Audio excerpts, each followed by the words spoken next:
And I was muted. Good evening, ladies and gentlemen, wherever you may be around the world, and welcome to Splendid Isolation number 272, which, unless I get some guests soon, is going to be a pretty short stream. But anyway, I'm going to start us off with a tune as always. Take up the white man's burden, send forth the best ye breed. Go bind your sons to exile, to serve your captives' need. To wait in heavy harness on flooded folk and wild. Your new God's sullen peoples have devil and have child. Take up the white man's burden, in patience to abide, to veil the threat of terror and check the show of pride. By open speech and simple, 100 times made plain, to seek another's profit and work another's gain. Take up the white man's burden, the savage wars of peace. Fill full the mouth of famine and bid the sickness cease. And when your goal is nearest, the end for others sought, what's love and heed and folly, bring all your hopes to naught. Take up the white man's burden, no tawdry rule of kings, but toil of serf and sweeper, the tale of common things. The ports ye shall not enter, the roads ye shall not tread. Go make them with your living and mark them with your dead. Take up the white man's burden and reap his old reward. The blame of those ye better, the hate of those ye guard. The cry of those ye humor are slowly towards the light. Why brought ye us from bondage, a loved Egyptian night?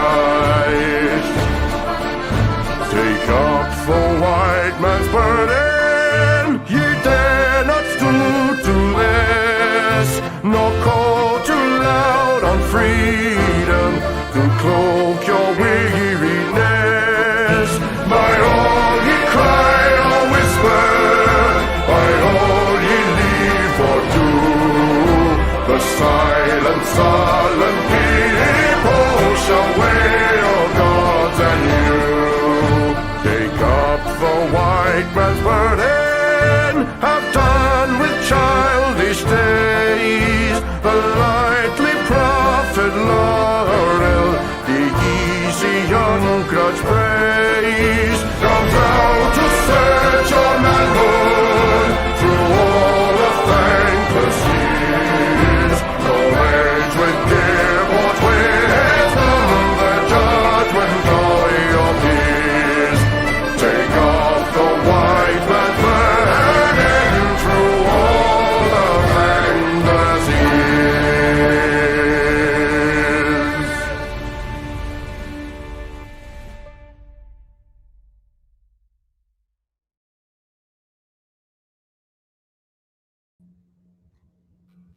And that was, of course, the excellent Chris Gard. If you like good music, go and check out Chris Gard's channel on YouTube, and you can also follow him on X, on Twitter, where we are also live at the moment. Mitch, thank God, I got a guest. I didn't think I was. I didn't think I was going to get any. Although apparently in the chat, Fariam says he's going to join us later. And I thought AI was coming on, but I don't know. We'll see. You're muted at the moment, Mitch. Yeah, I was just scrolling up on just to figure out what to talk about. I suppose because you got the whole by-election stuff, which reforms reaction to restore. It's quite It's pretty interesting, isn't it? Especially all the hit pieces and the angles they've been taking, particularly the supposedly anti-Semitic angle. I don't know if you've noticed that one over the last week. Oh yeah, because he said that the grooming gangs were worse than the Holocaust, and of course, Well, he said they. I think he said they were equivalent to. I don't think he said they were worse. I think he said they were equivalent to. Yeah, I mean, he didn't say the Holocaust wasn't anything. He just said that the grooming gang scandal, which involves hundreds of thousands of little British white schoolgirls, he said that was equally an evil mass act, which it is. Yeah, but of course, given how neurotic that certain group are, they're comparing something that happens to us to something that happened to them, while you're just asking for trouble. Yes, exactly, because that particular group of people, they're the only people anything ever bad has ever happened to. You can't talk about, say, Holodomor in the Ukraine in the 1920s. Holodomor, I beg your pardon. If it happened. Though, I'm joking. YouTube. Joking, I know what you're saying. Yeah. But no, I'm talking about the mass famine in the Ukraine that Stalin's commies started in the 20s. I mean, it technically, and I did read a bit of Stalin's War. Technically, don't be technical about it. It was started under Lenin. A lot of communists, revisionist types, like to place it all on Stalin. And while yes, a lot of it was on. I mean, Stalin did the deportations eastwards. That was one thing he was quite famous for on the mass scale. But a lot of it started with Lenin. Yeah, no, I agree with that. I mean, it was Lenin who started the acts against the so-called kulaks, who were basically any Russian peasant who had his own cow or something, Yeah.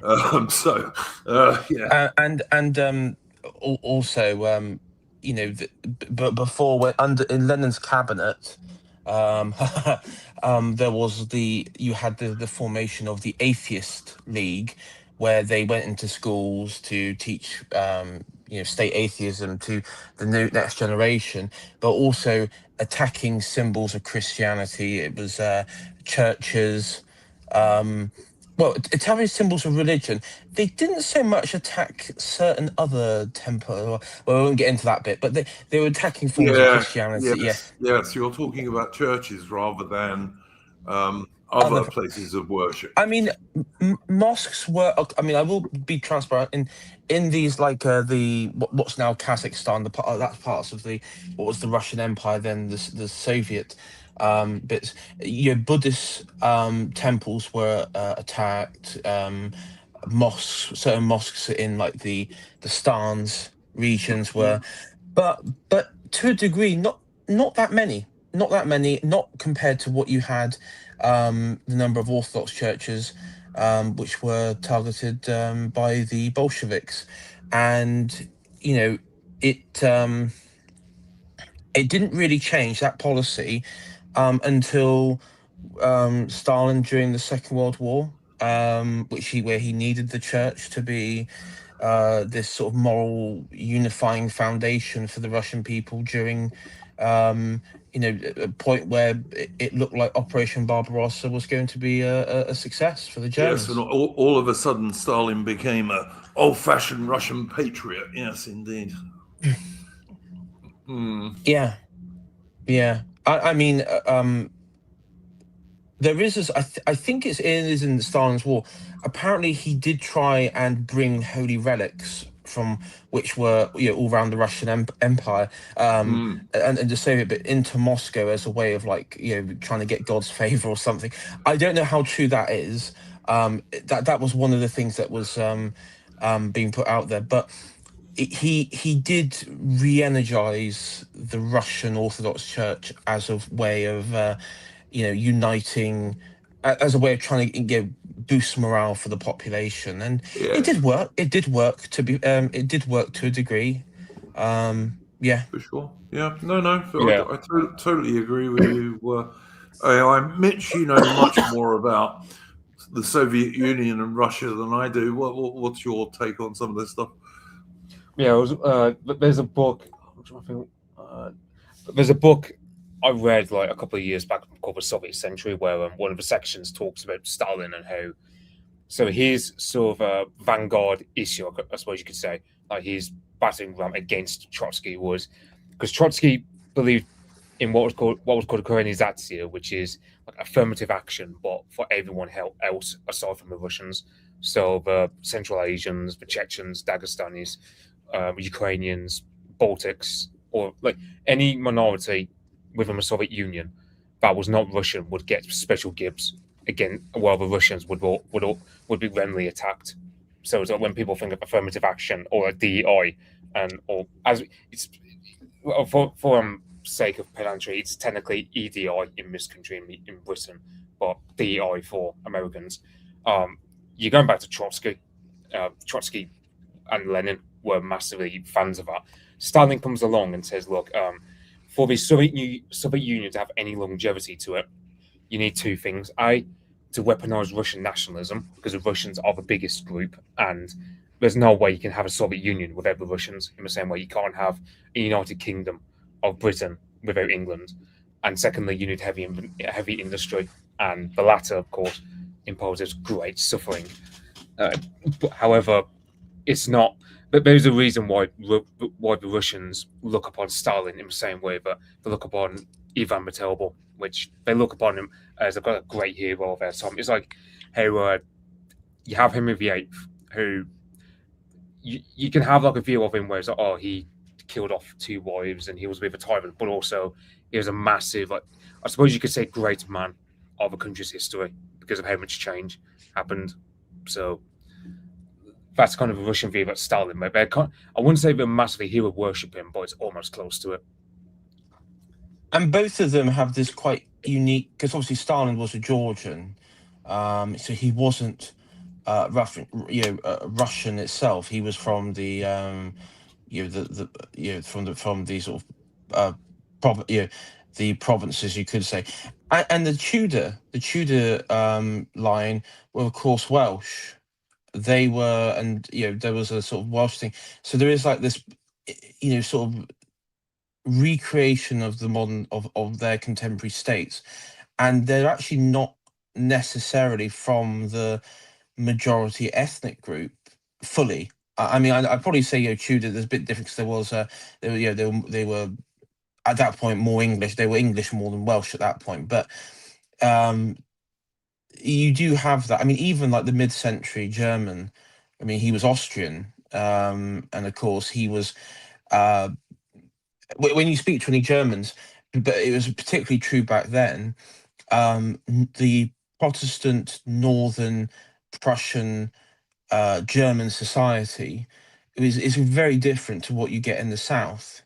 And even as Survivor Jiva said, if you look at the genetics of it, the Germans of the south have more Celtic genealogy than in the north, which is quite Germanic and shares similarities, obviously, with their Nordic brethren as well. So it's funny that how you do have like these outsiders who are alien and able to command such things. Again, another example, most obvious one, is Napoleon. He wasn't French; he was Corsican, but his family were originally from a Florentine family, and so he would effectively Italian. Well, you could look at James the First of England, couldn't you? Yeah, being Scottish, and Yeah. Many such cases, I'd say. Yeah, yeah. I mean, if you look at some of the top 19th century generals in in Russia, many of those guys were actually Germans. Yeah, and it's probably one of Russia's underrated leaders is a guy called Sergei Witte, who was, of course, a Baltic German. And that's the thing about the. It's similar for like Finland as well. Like you have like this sort of Baltic German, Swedish aristocracy that really punch above their weight, much the same way with the Anglo-Irish aristocracy, like the Duke of Wellington, really punch above their weight in their time. Or the young the Protestant Anglo-Irish people like Wellington.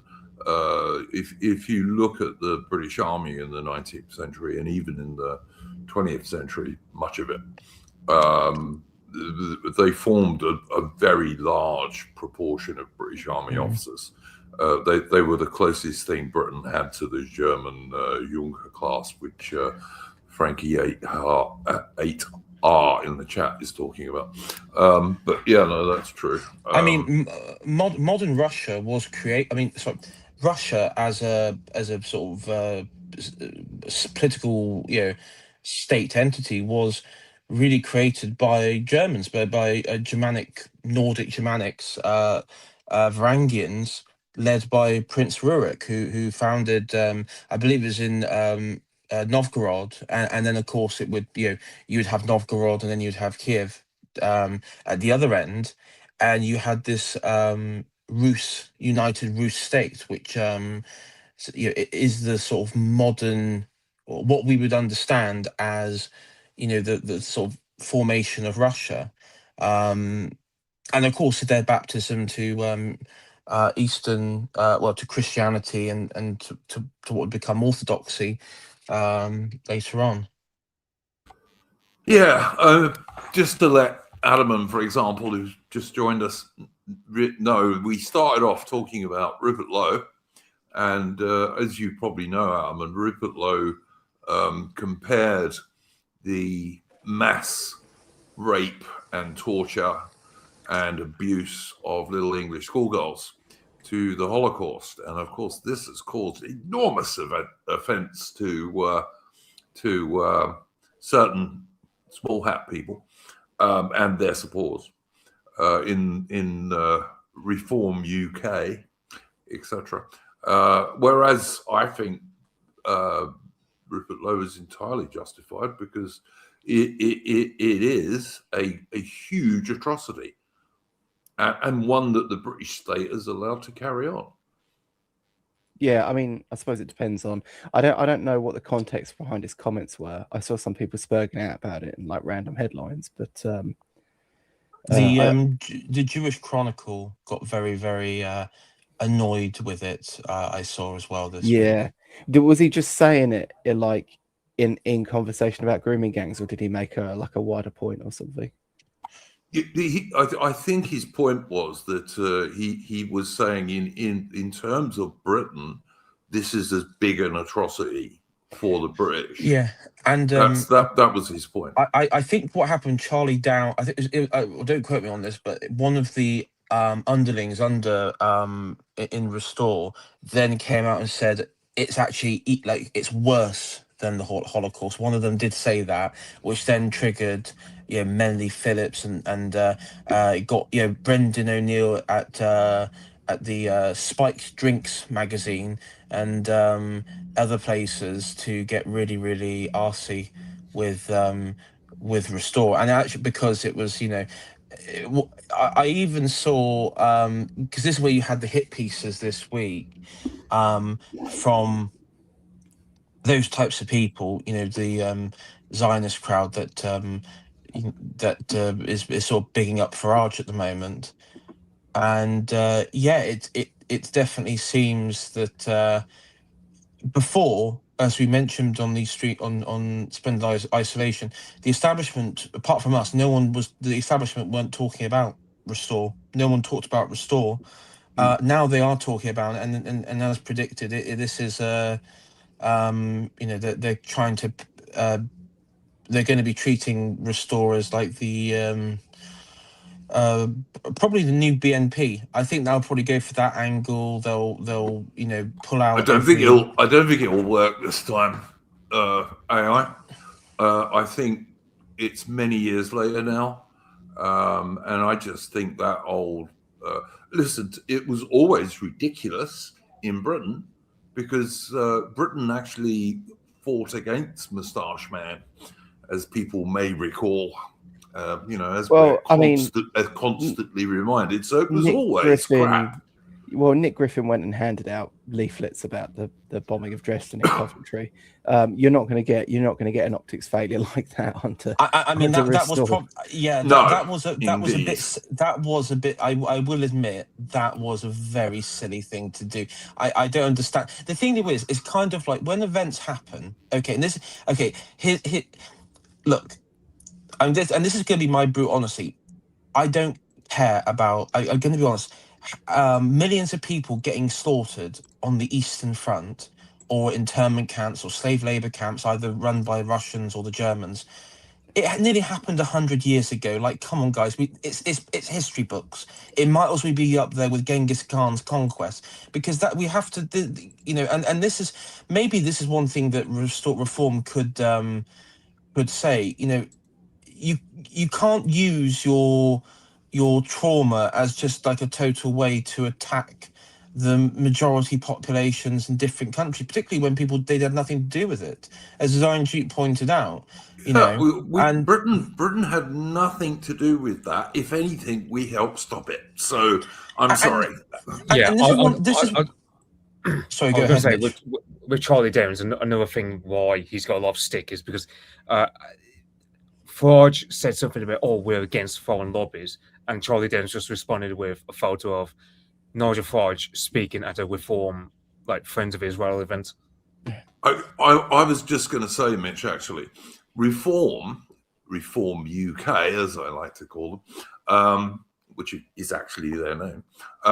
They not only have a Friends of Israel part, they also have a Jewish part that's separate from the Friends of Israel bit.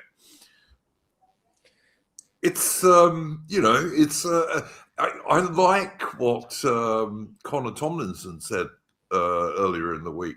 He pointed out, if you don't want people to think that certain groups of people have too much influence or influence out of proportion to their numbers, probably you shouldn't launch campaigns like this, because it kind of makes people think, yes, those groups do have more influence than they should have for the number of them that there are.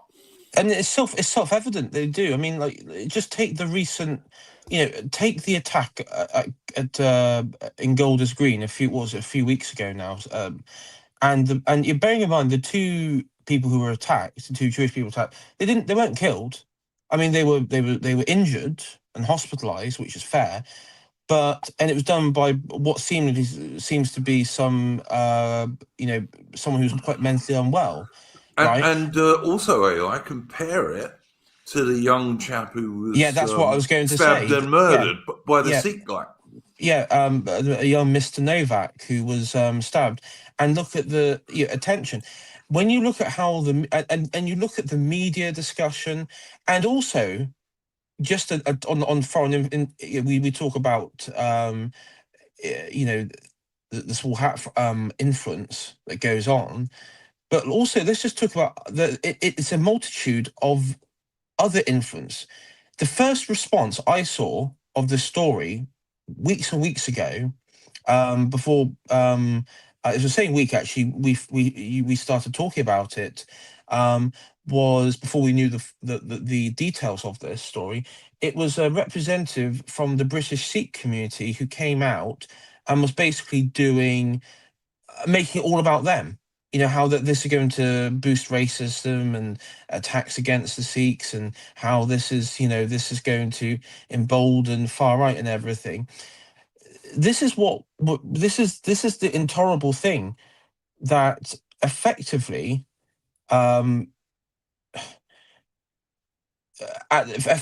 at this point, we don't, and this is what Restore has to be. It has to be explicitly, we can't share.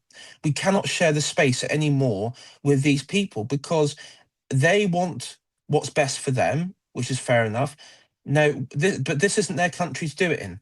This is our country, and this is why we have to have total domination over that and the entire Well, conversation that goes with it. AI, there is no way that Israel, which is explicitly a Jewish state and absolutely defends the Jewish majority in Israel, we're not allowed to have what they have, basically. We can't have look, Israel is a Jewish ethno-state, effectively, but we're not allowed that in Britain. And many of the same people who constantly defend Israel are totally against the idea of Britain being for the British. So I'm sorry, it's just hypocrisy. Cue the Andrew Gold comments on that interview he did. Yeah, Well, exactly. I mean, actually, that's a good point, because now a critic of that statement, Andrew, would say, well, Israel is 70, I think it's like 77% ethnically Jewish, and then the rest are Arab. Now, if we take that, okay, there is a sizable Arab. But hang on though, AI. Let's be honest. Those Arab people, many of them have been conquered by Israel and are actually occupied by Israel. Well, if we're going to be really fair. But I mean, you do have like some Arabs who are, that is true. But let's just say there was a proportion of that Arab population who decided to operate a grooming gang in Israel. What do you think would happen if they were targeting, I think we know what would happen I think to them. can guarantee you they'd have their heads blown off, basically. But yeah. But basically, it would be a total clearing out of that group. And this is the thing: is you have, and I saw this as well. This is another case, and this is like one for Endeavour. In Canada, there is like a Hindu gang, which is like at the moment uploading footage of them. They've been prescribed as like a terrorist organization, but there's a footage of them firing rifles and pistols in the Canadian countryside, and threatening to kill police officers and members of the public. And it's just like,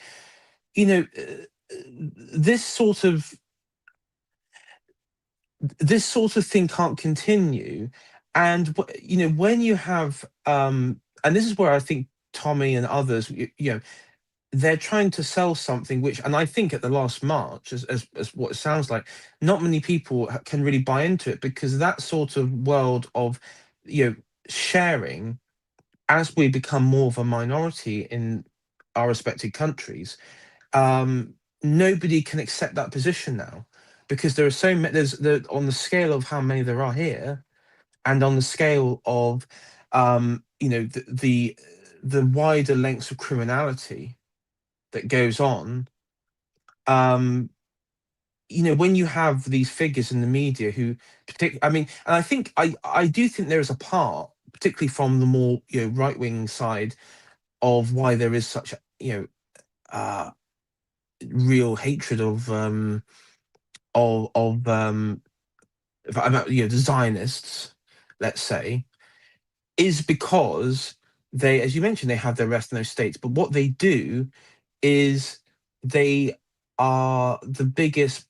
When you have someone like Restore that come along, who are trying to, or who are at least acknowledging demographic problems and a whole host of other problems that other parties won't talk about, they unite and attack. And this is where the new battlegrounds are going to be fought. It's going to be on foreign influence. You see it in America, and you're going to see it here. I haven't seen anyone on social media. You usually see like Tommy Tards who'll come out and support, the Sikhs or something. I haven't seen that at all. I've seen very few people really coming out to say, "Oh, come on, guys, the Sikhs are all right," or anything. No, because after what's happened this week, and also the fact that it was the brother and the mother, and probably wider people in their community as well. In I think it was in Hampshire. It looks like there was some element of trying to help him cover up his crimes. Oh, completely. Yeah, the brother and the father, the whole family was involved. Yeah, they were all involved in covering up. They took his phone away. They tried to hide it. All sorts of things. Yeah. There's this idea that, and the knife, of course. Yeah, and the knife. There's this idea that the Sikhs are really peaceful. That's not really true. The problem is that prosecuting them is such a bitch, because the whole community will just say whatever, come up with excuses just to make sure that none of them ever get into trouble with anything. Well, look at the two. I think they were Pakistanis, weren't they? Who attacked the police at the airport. Free trials, and because the jury was, you get a couple of Muslims on it. Yep, hung juries, and they're going to get away with that. Yeah. Even though they broke this policewoman's nose. Now, if that had been a white bloke, he would have got 5 years, no doubt about it whatsoever. And rightly so. Yeah, I'm not saying that. Well, look, I don't think policewomen should be doing that job. But on the other hand, you wouldn't hit them. No. Well, I mean, they were in the wrong. Be doing that job. Yeah. And one of the other things I'd be interested with the Henry Novak stuff is we don't know who the police officers were. Yeah, were these from a certain community as well? These officers? Yes, that would be interesting. If they're covering that up, yeah. If they're covering that up, that's that's gonna be bad. Look, I mean, I don't think anyone is in any doubt that Britain has a two-tier policing system these days and a two-tier justice system. You can get 18 months for a tweet, but stab someone to death or smashing a policewoman's nose, and you won't even get a guilty verdict. To answer one of the two, Evela's sunglasses and Michael in chat there, on the first bit, yes, there is apparently body cam out there as what has been suggested, but the police they're not. They don't want to release it. Apparently, they wouldn't even show it in court. They only showed stills from it. They said it was really dressing. It was too graphic. It was too graphic. Yeah, I mean, basically, the poor lad. He was stabbed in the heart. He was stabbed in the back. And when they dragged him along the floor, and this is what. It looks like he was. They in some ways, the police probably accelerated his death by literally just dragging his wounds and everything on the gravel. I know where that's come from. I'm not sure if that's true though. There seems to be a series of text messages from someone, but although it says that in it, and we don't know one way or the other, but it has other details in those texts which don't line up with the record that was made up that was explained in court. So, like they say in those text messages that the police went through Mr. Nowak's phone, but Digwa had Nowak's phone and was allowed to leave the scene with it. I took it but they did handcuff the poor bugger after he'd been stabbed instead of doing any sort of first aid. With the phone stuff, I just took that as Digwa took it, but then after it comes out, they got it back from Digwa. The police did. Well, they probably assumed it was his. They probably assumed it was like his phone or something. Or they probably thought they lied about. Yeah. Well, but what I can absolutely believe once they found it, the police, it's like, quick, we got to find something to make this kid a racist to justify that we killed him. Because, one racist down is not so bad, is it? They clearly realised they'd really screwed up because supposedly they flew a doctor into the scene on a helicopter. Ooh. Oh, really? Right. Yeah. So presumably they realised at some point that they had really, really screwed the pooch, as it were. They can't release. I mean, the thing was on and I probably, if I was to guess, I reckon the Home Office have probably made the request. Not the body cam cannot be released because it will trigger. Let's be honest. It's summer. It will trigger mass riots. If we were to be absolutely honest, it will trigger it. They're doing their best. Sorry, go on. They're doing their best to cover up the whole thing. There's very little reporting outside of our circles. Hampshire police haven't turned off their comments on anything. They're just kind of allowing themselves to just take the verbal rating. Yeah. Well, it's good for venting. It's good for venting. On the thing about the mother, she was charged and found guilty on Mhm. perverting the course of justice. Now, she wasn't born in this country, so she should be deported immediately. As per the 2007 Borders Act, it's already in law. The government's liable for people that they don't deport who've committed crimes, and yet they just take it on the nose all the time. Yep. Yeah. Constantly. And I mean, the reason we started talking about this is we were contrasting the treatment of this case with the two Jewish people who were stabbed and not killed, they were wounded. Which got an enormous amount of publicity. Now, I'm not, and I'm sure nobody on the panel is in favor of those two Jewish people being stabbed. Of course we're not. We're against all violence on this channel. But there is an enormous amount of difference between the vast publicity that those two wounded Jewish people got to what happened to Novak. Yeah. Well, it was declared a terrorist incident. Why wasn't this declared a terrorist incident? Mm-hmm. It's also funny the police response of how, oh, we were lied to by that mean old Digwa. Like, that's an excuse, is it? We weren't prepared for that. The thing is, as well, I mean, this is ultimately the problem behind it, wasn't it? Is that and this is where they're not getting it. You've had all these police accounts, like not official police accounts, but these various police officers that have blogs and stuff. There was a police officer on Threads, a retired police officer, admittedly, that was like digging through all my replies to previous comments, found one where I said I was pro the death penalty, and then was basically implying I should be given the death penalty for things I said, criticizing the police. And there was a bunch of these on Twitter as well, where they all seem to be quite nasty and vile when it comes down to this stuff, when it comes to like defending their own. I'll remind everyone that ACAB was originally a right-wing skinhead phrase, but it's kind of like one of the things you've noticed with it as well is that there's like this severe disconnect, right? They sit there and they bang on about systemic bias all the time, and now it's just suddenly like, well, you want police to be charged for like genuine mistakes or errors made, and it's like, no, you're not getting it. You're not understanding the picture. Like, it made me go back and look at some of the McPherson inquiry stuff, and indeed the Stephen Lawrence stuff. That I was going to bring up at some point, but I'll bring it up now. And it's like there's a government inquiry into Stephen Lawrence specifically, not the McPherson inquiry, but the Stephen Lawrence inquiry. And there's a bit in here where it gushes. They were like, after being stabbed twice, he ran 130 yards. This spoke to his incredible fitness and athletic prowess. Really? Like, yeah, it reminds me of like the sort of the blackphilia that you see where they're always going about black bodies all the time. It's and there was Guardian articles banging on, gushing on about this stuff as well. But it's like, if you go back and read, I reread this particularly good essay that people can look up called what is it called? It's quite long, but it's called Racist Murder and Pressure Group Politics.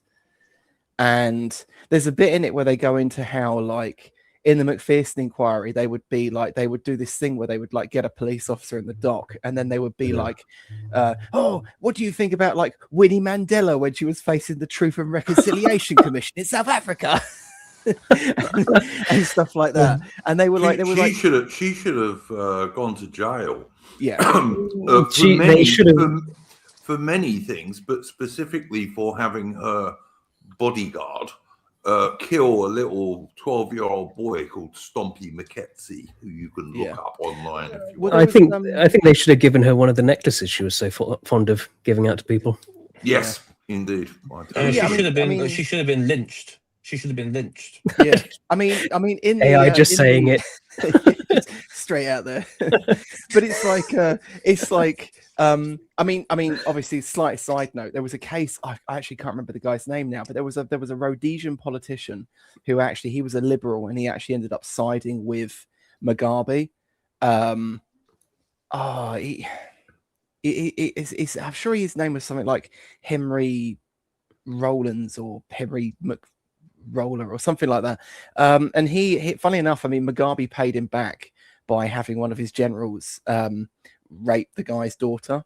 Nice. And that daughter, she's still alive today. She's a liberal politician or a liberal activist in New fuck's sake. Zealand, and she's banging on about my Maori and my Aborigines and the minority rights and These stuff. bloody people, Yeah, honestly. it's insane. But do you know what? I swear to God, some of these people just deserve it. I mean, and they honestly just deserve it. I mean, I try to be a Christian on these things, but I can't. I can't be that.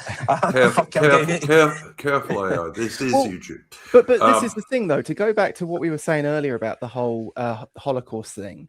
So it's like I was going to say this then, but I didn't. I ultimately, despite what the jokes we sometimes make, including me, I can't be a Holocaust denier, right? Because I went and watched that documentary, the mid-century German one, The Eternal Jew, years ago on like archive.org. And after you've watched that, you're like, yeah, this is a people that have egged themselves into genocide, right? Like they hate those people, right? For good reason, possibly, potentially. But it's like, I look at this regime and I think, like, is this, like the grooming gang stuff? Is this akin to a Holocaust or worse than a Holocaust? Like sometimes it seems like our elite generally actually want us to suffer, whereas at least you could say the mid-century Germans just wanted those people out of the way. And yet, well, you could say that potentially. I'm not going to. But yet, oftentimes you look at cases like this and then a lot of this other stuff and you think, is it just suicidal empathy?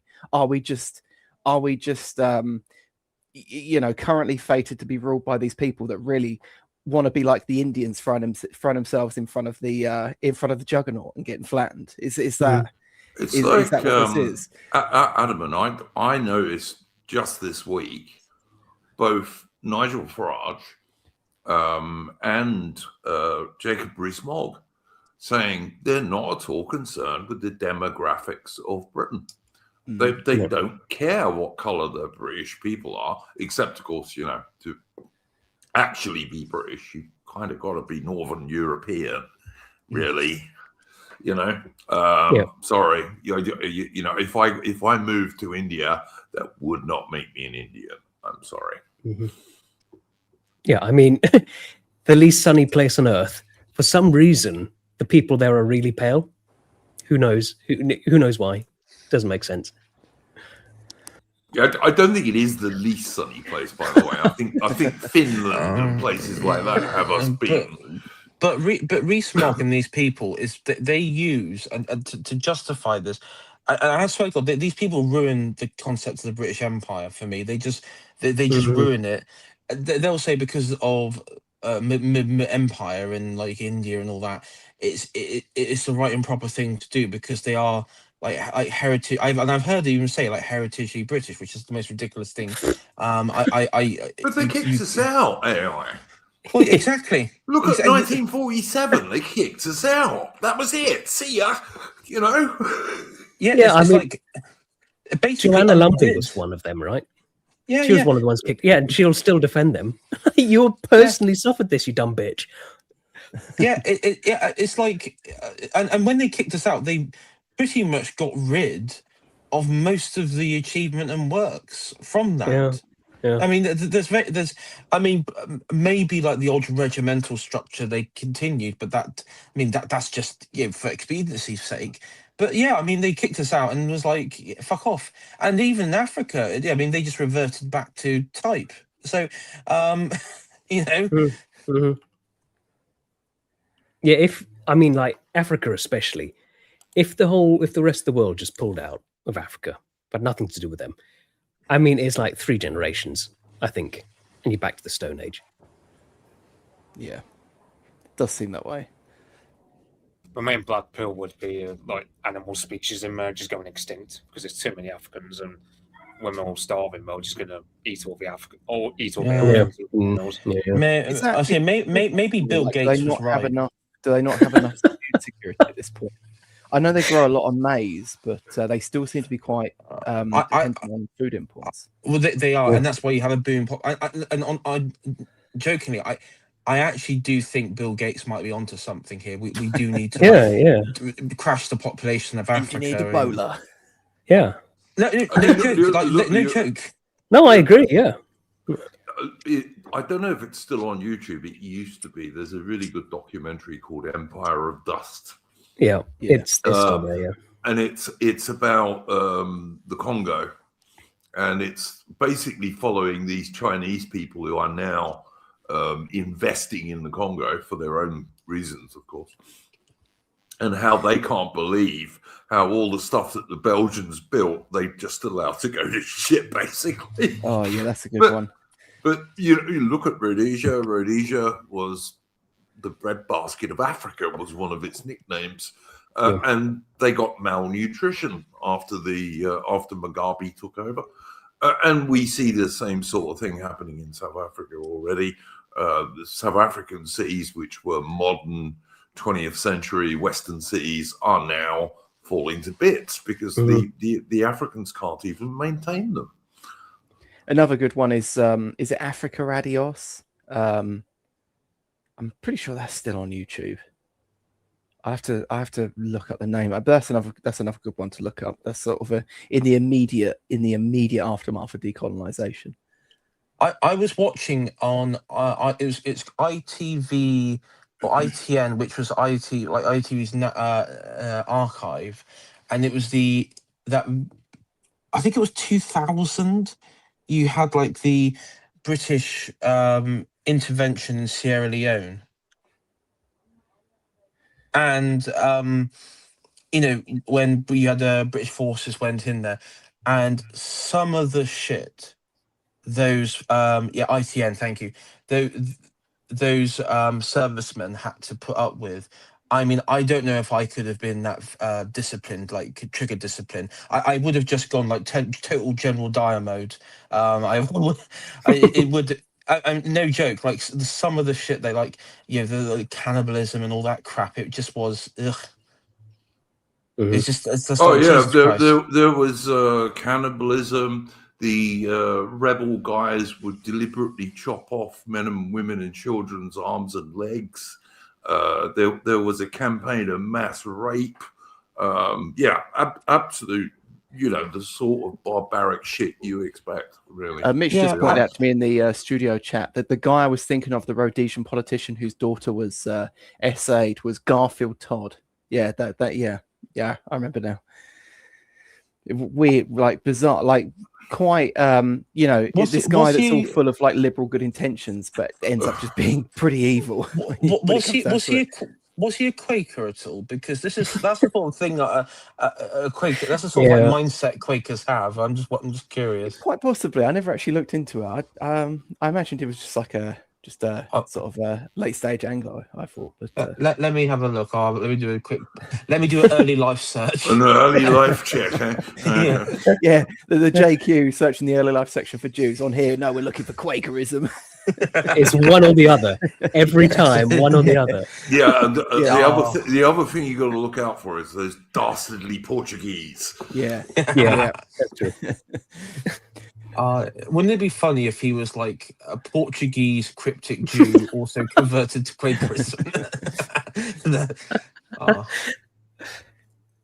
But yeah, and it's like I was digging into the whole Stephen Lawrence thing, and it's like Stephen Lawrence was he was basically dead when the police arrived.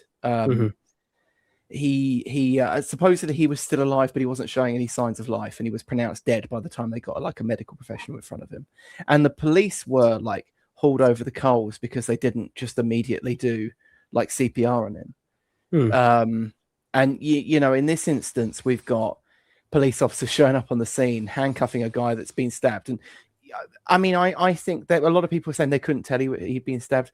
I kind of think part of the reason they haven't released the body cam footage is because it's probably a lot more obvious than they're making out. But let's assume it wasn't pretty obvious. You still tend to lose a lot of blood when you're stabbed. Yeah, like why in any instance would you look at two people, one saying he stabbed me, the other one saying he was racist to me? One of them immediately slumped on the ground. Yeah, and saying immediately your reaction is to get the handcuffs out for the guy who there's an accusation of racism against.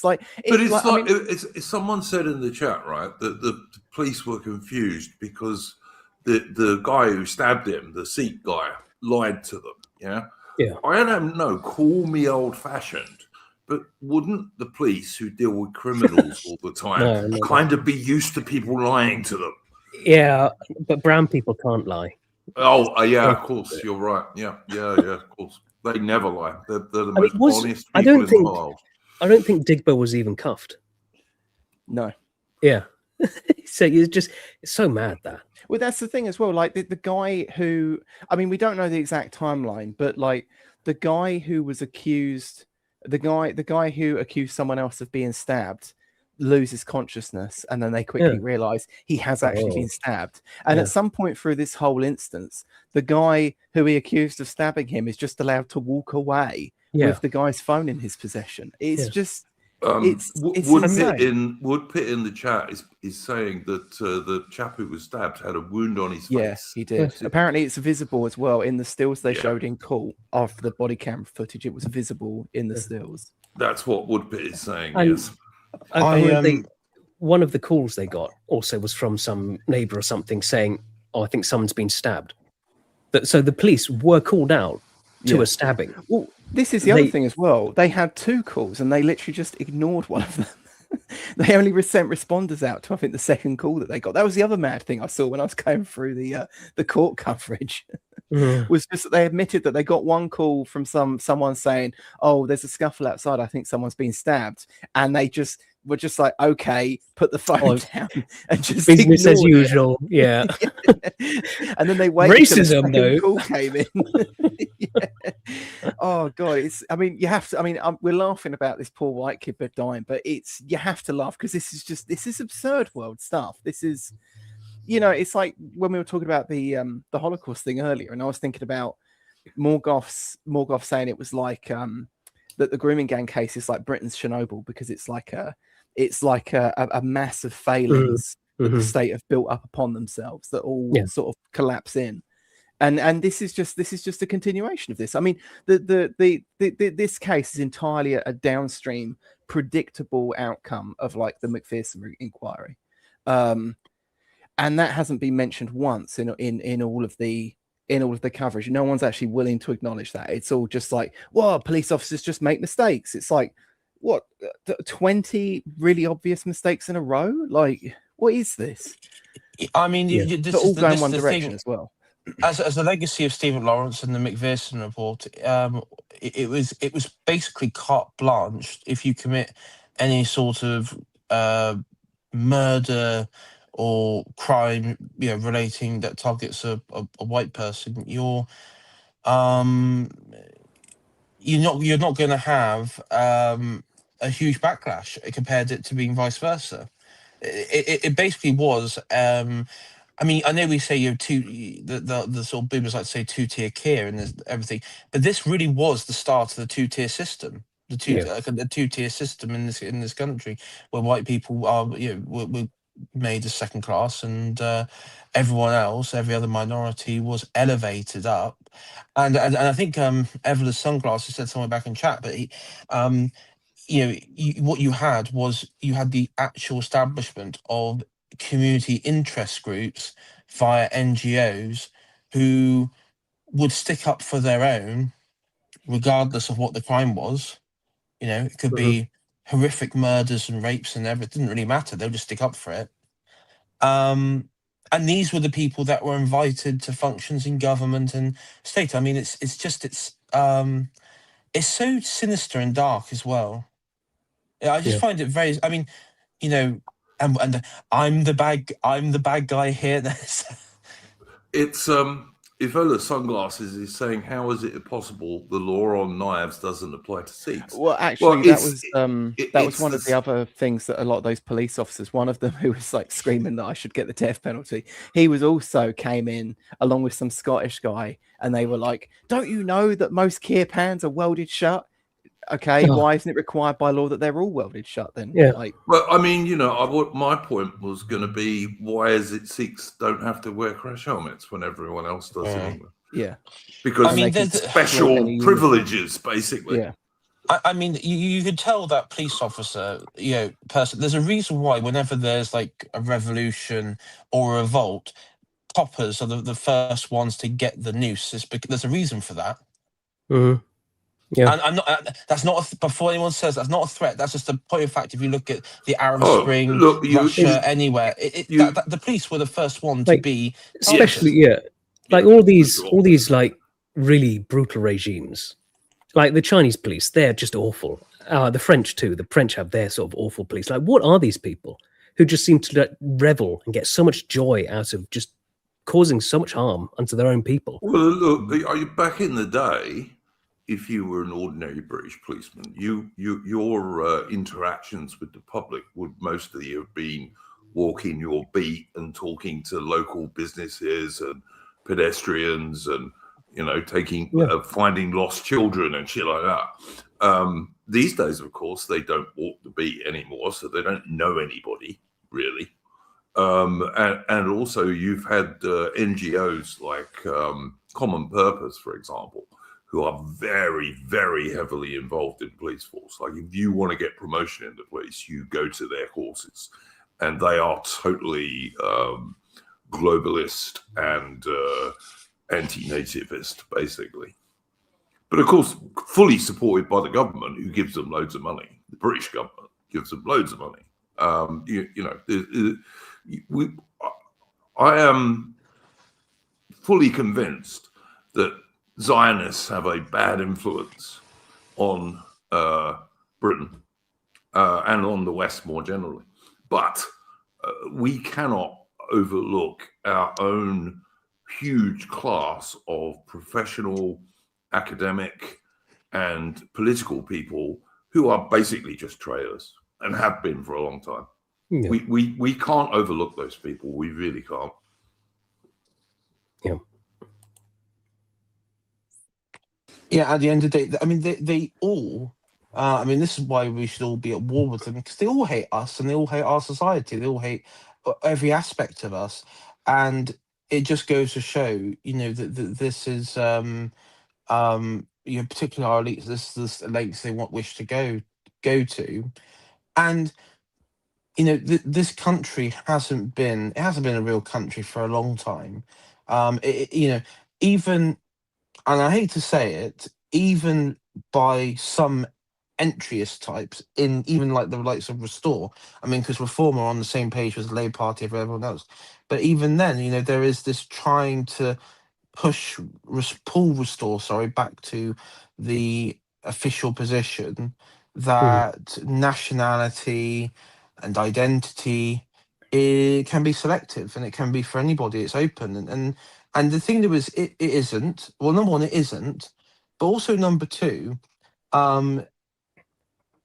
no identity is. It is exclusive, because that is what you're sort of born into, and in many ways, what all these parties are doing, particularly the centre right, is they're kind of validating the whole transgender argument. There's one thing I always found quite funny with this whole thing is, logically, if you follow this argument through, then you can't criticize transgenderism.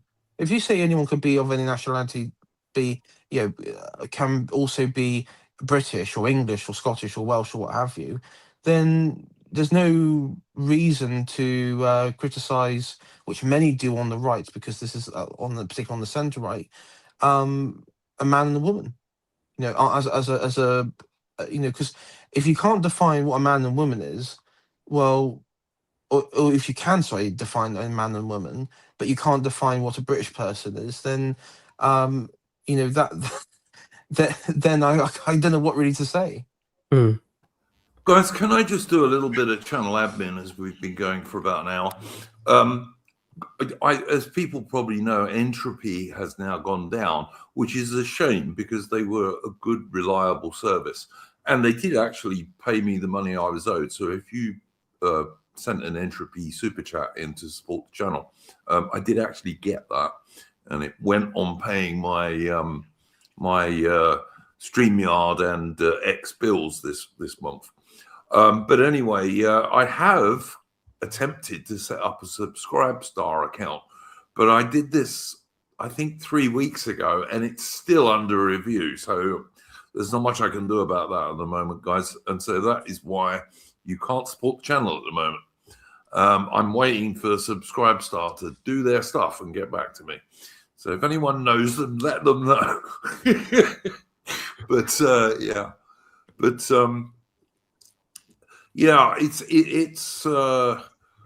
I don't think there's any doubt that the actual white British Anglo-Celtic people are second-class citizens in their own country these days. We just are. It's a fact. Having said that, let's try and get back on course for the stream. And did people have something particular they wanted to talk about this week? Well, yeah, I was wondering, because, I mean, you've been touching on Restore. So when they first announced the Makerfield by-election, I think a lot of people here were sort of thinking it was a mistake. I was wondering if any of you have changed your minds on that. Because I think, as far as I kind of have, actually. Yeah, I have. Yeah, I've seen a lot of momentum, and I'm thinking to myself, you know what, I don't know, because it's like, for example, I don't know if anyone on here knows a guy called Peter Barnes, who's over on I think Talk TV. Basically, he's kind of like the weird ground between Reform and Restore, and like he's been arguing with a lot of these Reform types, like that Mayoran Senthil Natta, that Sri Lankan guy, who's all over Twitter, like, and he probably has the best argument to say, well, look, at the end of the day, people. You often get Reform saying, "Oh well, he's only about 7% of voters at the massive poll," which I think that was done right before, like that right before all the momentum of it. Yeah, and I'm looking at my social media, so I've got Reform as like an alert on my Twitter, same with Restore, as well as and algorithm recommends me both. I've seen far more canvassing off Restore than I have from Reform. So, and the email I got from Rupert was 500 at least have canvassed on behalf of Restore in the Makerfield by-election. And it's like you said, I think there's clearly like momentum, man. And I don't know if they're willing to. I don't know if they're going to win, but certainly the momentum is there, and I think I won't be surprised if you get 20% of the vote. Yeah, or higher. It's also, I tell you, the thing that made me change my mind about this is I don't think it matters if Burnham wins. No, it doesn't. Because even if he wins, that doesn't mean he's going to become leader of the Labour Party. And even if he does become leader of the Labour Party, that's not going to turn anything around for the Labour Party. Yeah. They're fucked at the next election, no matter what, and no matter who is leading them. Yeah, I think the thing about Burnham was, I mean, at the time I was opposing, I thought, I always thought Burnham would be like a somewhat more competent version of Starmer always. But well, as you get to more grips with what the guy says, well, he doesn't want to change anything. He doesn't. I mean, he agrees with all the bolster reforms that Starmer said he wants to do. He's agreed with, well, we can't.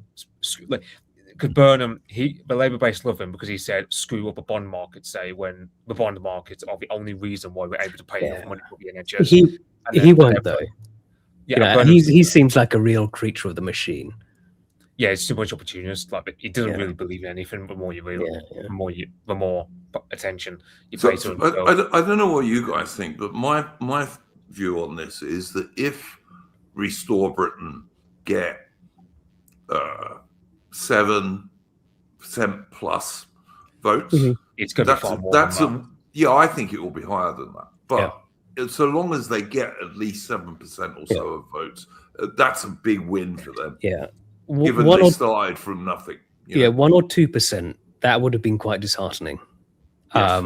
But that's not happening. That's clear that's not happening now. And so it's like, it's the great thing is that they can't ignore us anymore. Like they're giving us all the attention that we could want. So win or lose, it's still a win. I think Restore are probably going to come out of this, regardless of the results, as the big winner. Yeah, obscurity is probably the worst. Really. And of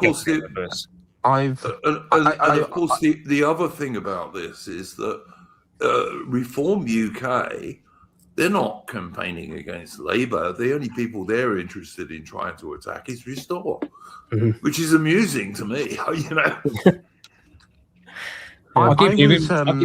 Sorry.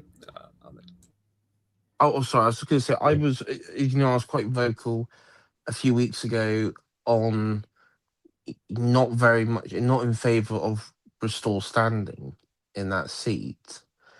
I'll be the outlier here and say that I still stick to that. The reason I do is I want Starmer to stay in place. I want, but I don't want Reform to win. Yeah. And so it's kind of like this. I do hope that Bristol, they can do well. I think their ground game was better than what I thought. I had a feeling it might go complete, might be a bit of a clusterfuck, disaster. There'll be some cringe stuff. I mean, there have been. I can't ignore some of the characters who seem to be in Restore, which does give me concern. I'll put it like that. I know I'm more than concerned. It is bloody troubling, and it does set out some questions going on there. But on the whole, I think the key for this thing is, even if Reform win, and there's a good chance that they may win just by just because of the numbers or something. Mhm. If they do win, and it keeps Burnham out, that is ultimately a good thing, because look at the people who are getting behind Burnham. Look at the people who are getting behind Farage. Now, ideally, the best scenario would be probably Restore winning that seat, because look at the people attacking Restore now. Look at the people backing up Farage now. This the best scenario would be that. Worst scenario would be Burnham and everything, but winning. But at the end of the day, I mean, it is a by-election, but there is this momentum. I said last time that Restore, if they were going to have a by-election, it would have to be somewhere in East Anglia. It would have to be one of the constituencies in that area which has a close high, I guess you say high Brexit, maybe close to Great Yarmouth. But I don't know. Makersfield was very pro-Brexit, by the way. It was about almost 70%. Yeah, and it's also very white British as well. It's like way above national average. So, the Green, and I think the Greens, the Greens have somewhat accepted that they're not going to do too well there. Yeah. Same as Lib Dems. There has been rumours that Labour are trying to get the Greens and Lib Dems not to stand aside, to try and to sort of like a make sure they can maximize the sort of left wing vote share, and what have you. But overall, I think it depends how Restore do. If they lose their deposit, I that don't would think be. that's happening. I don't think it will. But if they did, that would be that would have been bad. Yeah. I don't think that's going to happen. I mean, the 7% that they polled in recent polls was when they still weren't even being named on those polls. Yeah. And from what I'm hearing, watching people's podcasts and things, Restore's own polling and even Reform UK's polling is actually showing it's more like 12% or something like that. I think Reform's polling had them at 18. I think they're in Reform's internal polling, but they're obviously not sharing. So, well, but, yeah. if Restore do anything over 10%, that's a huge win for them. And then look at the amount of publicity they've got out of this. Well, actually, I found out today. Sorry to interrupt.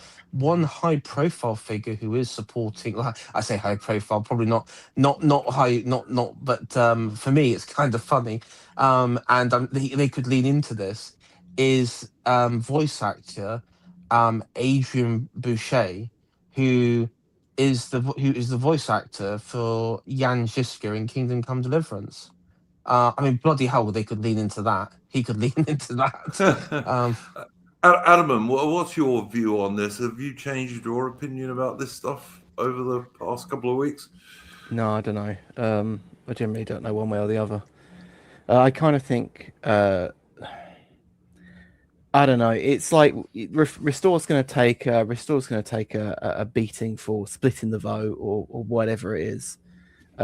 It's possible that the reason Labour picked that seat is because they know they're in with a pretty solid chance of winning anyway. They're not like slouches when it comes to their political game. They're just deranged leftists. So yeah, I'm not really sure. I still don't really see what's to be gained by running there, but I don't really want Restore just to be the anti-reform party. But I saw Rupert, like he was like I saw him like counter signaling about Robert Kenyon at the time about some of his revelations came in, like that Carol Vorderman tweet he came out with. Like, yeah, I just thought I don't know why Rupert decided to because he's. I mean, Mel's the other thing about with like where Reform was saying they're going to take down Ukrainian flags, and the guy in charge of Rupert's account. Well, there's a lot of pro-Ukraine support in Makerfield because the guy who runs Rupert's account is a guy called Alistair who's married to Ukrainian. So right. And then of course you got Scott Benton, who was a former Tory MP who was embroiled in some gambling. Not a good pick.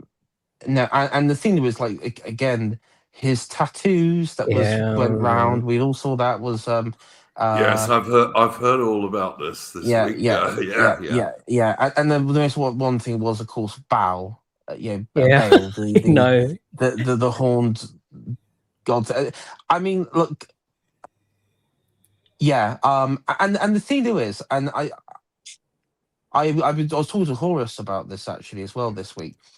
And I hate to say it, and I know he is somewhat popular with some of you, but look, like Carl, he needs to stop inviting his friends round because they are just fucking toxic beyond belief. And it's not like Steve Laws and people like that aren't necessarily the problem, but like he's open. Like he did a picture today with like on like a pure like looks maxing physiognomy build.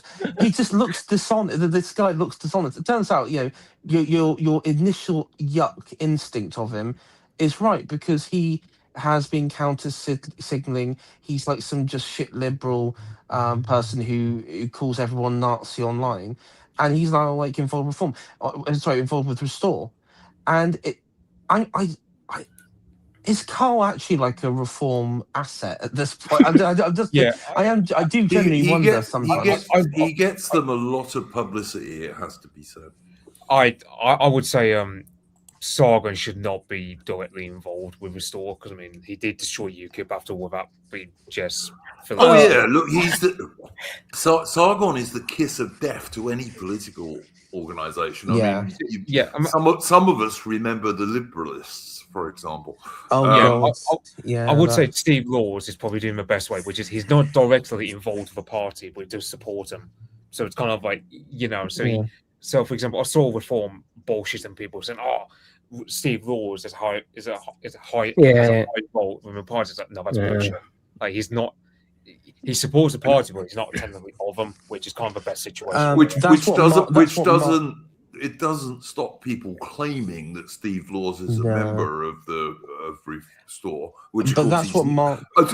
He might be a member, but he's not like involved in running it. Yeah, Mark Collette is doing the same thing. Like publicly, he is on his show and other shows. He is supporting, even now, still supporting Rupert and Restore. But he hasn't actually signed up as a member or got involved because he, as he said, if he did, that would be the news cycle for that that week. Former youth BNP heads and all that sort of stuff. And So there's a guy up in Scotland over Dundee. It is a bit funny though that we don't hear about who is a member of the Lib Dems or the Conservatives or even the fucking Labour Party. No one cares who's a member of those parties. Right, because they're all part of a system. Well, they get to decide the exception. We're not. We're not part of a system, so we have to be a lot more strategic about it. So, for example, there was that guy up in Scotland of a Dundee way who I think he's a head. He was a member of a Dundee branch for the store. A guy called Jim Monroe, I think his name was. But basically, there's a photo of him doing the mid-century German A salute 10 years ago. 10-year-old photograph, Mitch. Yeah. Right, but we're understanding of it. But the average guy we're trying to convince on the street won't be so understanding if they see that photo. So that's the thing where I will applaud Restore for having been so quick to resolve that little drama.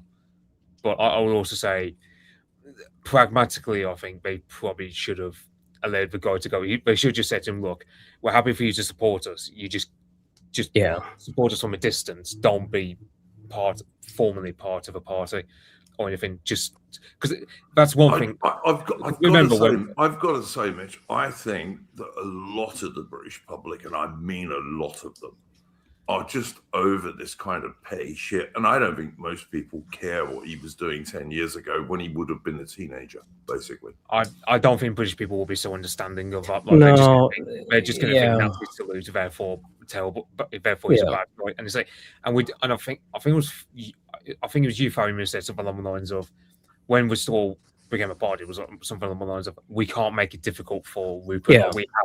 We have to be smart about it. We should, you know. So, for example, Reform are having a right nightmare dealing with Robert Kenyon because, for example, they found that basically his personal email, which he uses to apply to jobs and stuff, was connected to some porn websites. Yeah, yeah, fetish stuff. Yeah, it's just like you sat there thinking, Reform don't do any vetting of their candidates, and and that leads them to their constantly these moments where they're like their pants are down. Just.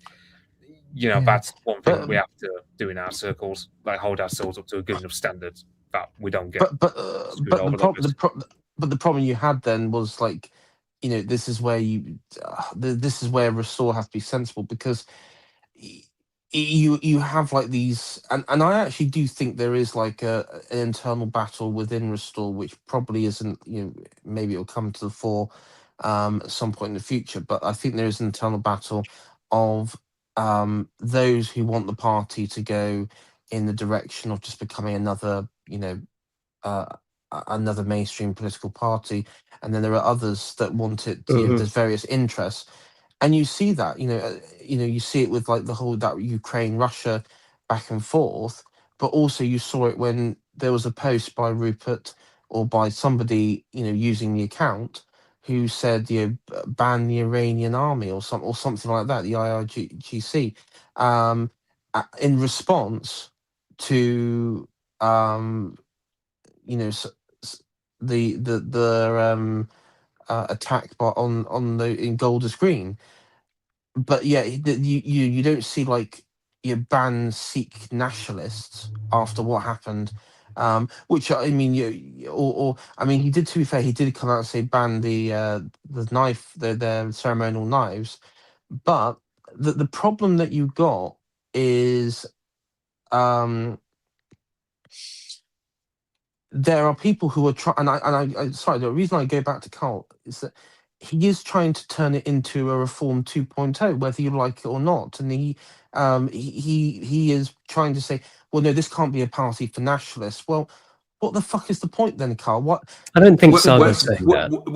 When did he say that? He did say. I haven't heard him say that. Oh, hang on. He does also do this whole bit where he says that like nationalism is like a left-wing thing.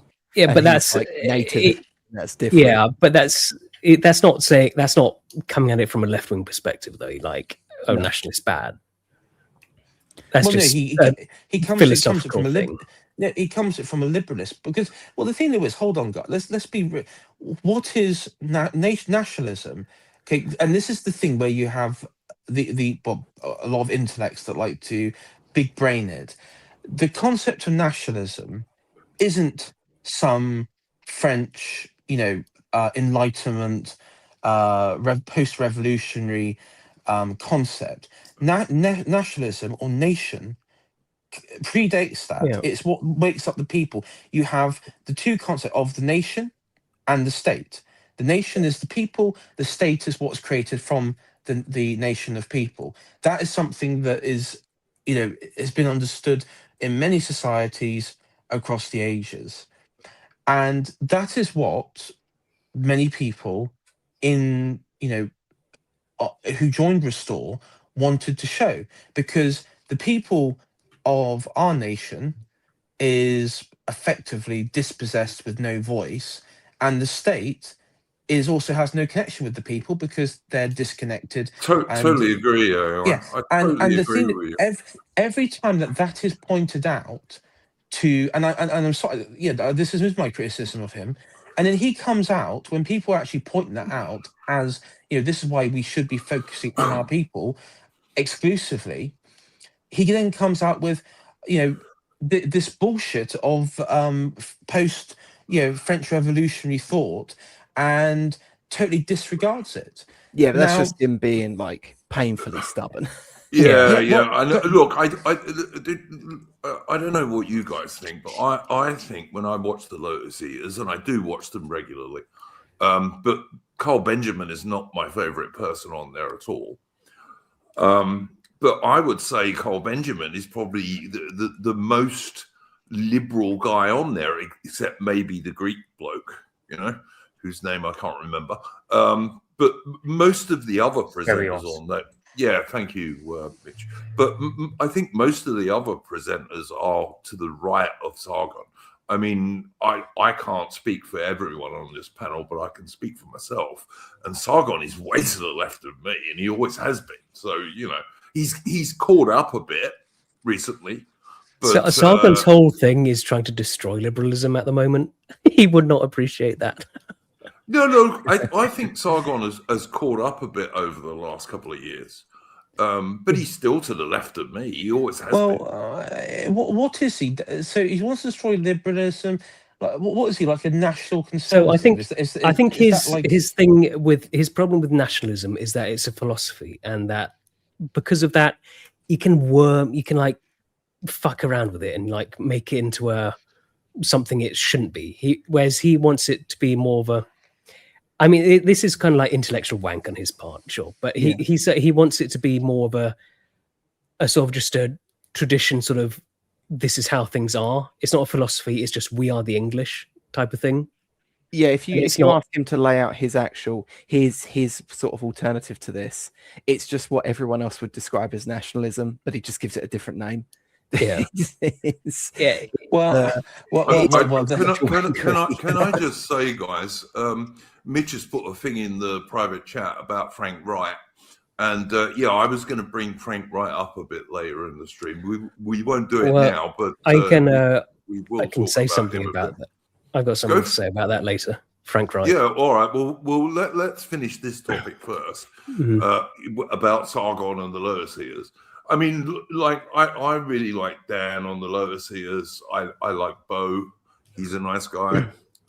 In fact, most of them are pretty good, and they're all to the right of Carl Benjamin, as far as I'm concerned. I don't know if you guys agree with that. I think Dan can be a massive boomer at times. Yeah. I think Harry's generally my favorite. Harry's pretty good. Yeah, Harry's pretty good. I agree with that. Firas, he needs a haircut, but apart from that, I had limited interaction, didn't I, Farian, with Harry on. Yes, yeah. I actually sat down for breakfast. That's gonna sound mega gay. I sat down for breakfast with Harry once at a Whitton.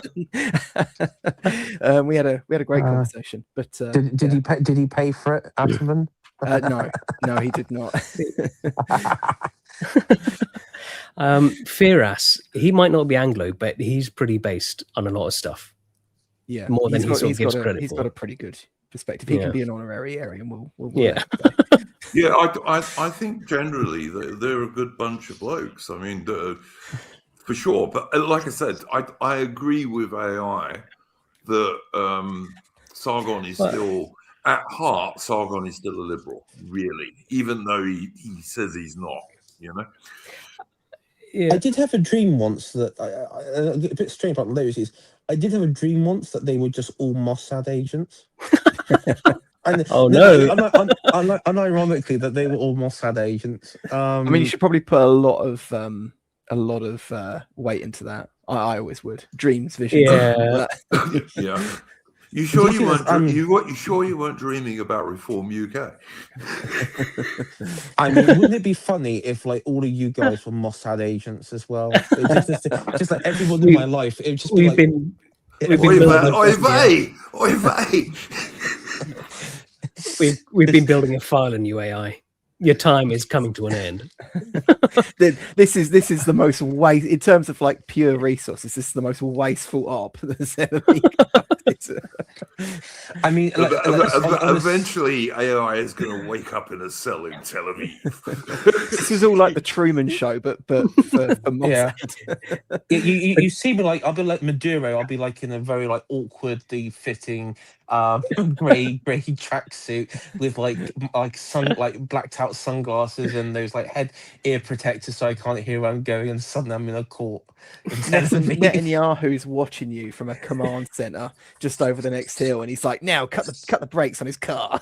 make the engine light come on." Do you know what they can do it? They can do it, but can they just wait for? Can they just like wait till Grand Theft Auto 6 was released? I just can they just wait until that? I will not be playing that slop. Yeah. Yes. I have never played any of those Grand Theft Auto games. But... No. Jokes. But the funny thing is, there is something.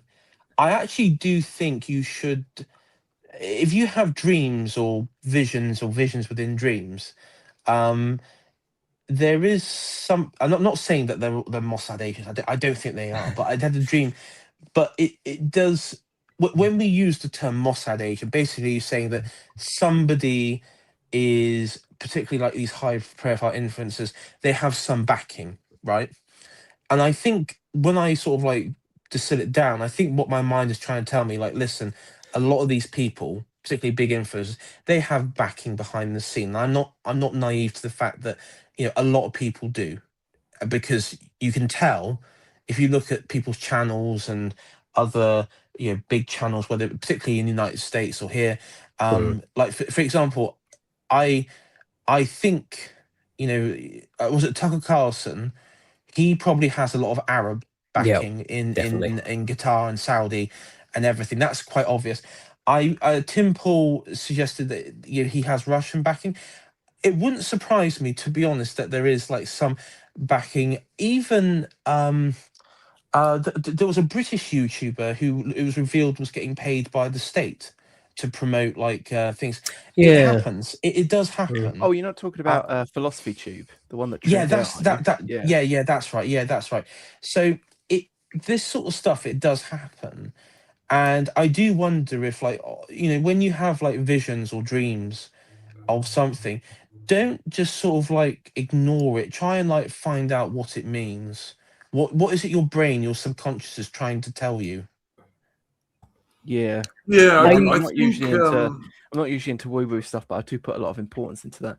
One thing though, to go back to the, I will say Philosophy Tube was total slop, because I did actually watch a couple of their videos and it was real slop. I mean, Duke, when you were in the military or you know, in sort of branch of service of some form, did you ever have a moment, like either on patrol or somewhere, where you were like you were walking and you thought something's not right here, and you've had to like stop, and you felt like something was off? You definitely get a sense, particularly if someone's watching you, and you know you could, that is possible. Yes, that does happen. And look, I totally agree with you. There are loads of influencers. Generally the bigger ones who do get backing from various places. I mean, we mentioned earlier the BNP was thoroughly infiltrated by British MI5 types and special branch and what have you. We know this. This is just fact. And Restore Britain are going to have to watch out for that. I mean, you got Elon Musk and you got Mappen. I would say Restore probably is in the grips. If I was to guess for anybody, it would be Thiel. I'm guessing it might be even Peter. It might be Peter Thiel. Oh, I think he's quite in with reform. I think Well, he's hang got. on. So I was going to say, like, I watched Connor recently, Connor Tomlinson on the Lotus Eaters, because he's kind of made a little bit of a comeback. Because of course he's in Restore now. I don't think he's like a top guy there, but he has like a position. Contributes, yeah. Yeah. Like he was hugely pro-Israel for like 5 minutes. And in this bit where he came back on the Lotus Eaters just the other day, he's now very critical of it. And Oh, yeah. like, did something happen there? Yeah, that I missed, or... just to tell you, I've watched Connor's last 3 or 4 videos, including that one you're talking about when he was on the Lotus Eaters. But I've watched his own podcast that he does on X as well as on YouTube. And his position on Israel has changed a great deal since his visit there. And I still don't trust him. I still don't. I did a Oh, video. listen, no. I am not suggesting we should trust him, right? I think he was unwise to accept that invitation to go there. But you know, he was unwise. He went there, but since then, he has certainly changed his position on Israel for sure. Yeah. I know about people who criticise like Rupert Lowe a bit. I think the thing about Rupert Lowe is he's a boomer, and also he's not a guy with a fleshed out political philosophy or anything. He's just a guy who acts purely on instinct, and sometimes they lead him astray. So, for example, banning IRGC. I mean, I'm not against banning it. I just think it's just a weird virtue signal that what like it's like if someone goes out with saying, "Oh, we're going to ban the FSB from Bristol," and so, well, okay, what good is that going to do? That kind of. But then, with Rupert, it's like I would say generally he's not. It's not like with Nigel where there's that Reddit comment that comes to mind where it says Nigel is a political snake who will do anything if he benefits himself, whereas Lowe is far more of a zealot. Like he might have incorrect takes here and there, but he genuinely does believe what he says. Yeah. I believe Rupert Lowe when he says that when he was doing that rape gang inquiry, which he paid for, unlike Reform UK and Nigel Farage, who said they would do one but didn't. I believe Rupert Lowe when he said it made him really angry listening to the actual girls who were the victims. I think he's truthful about that.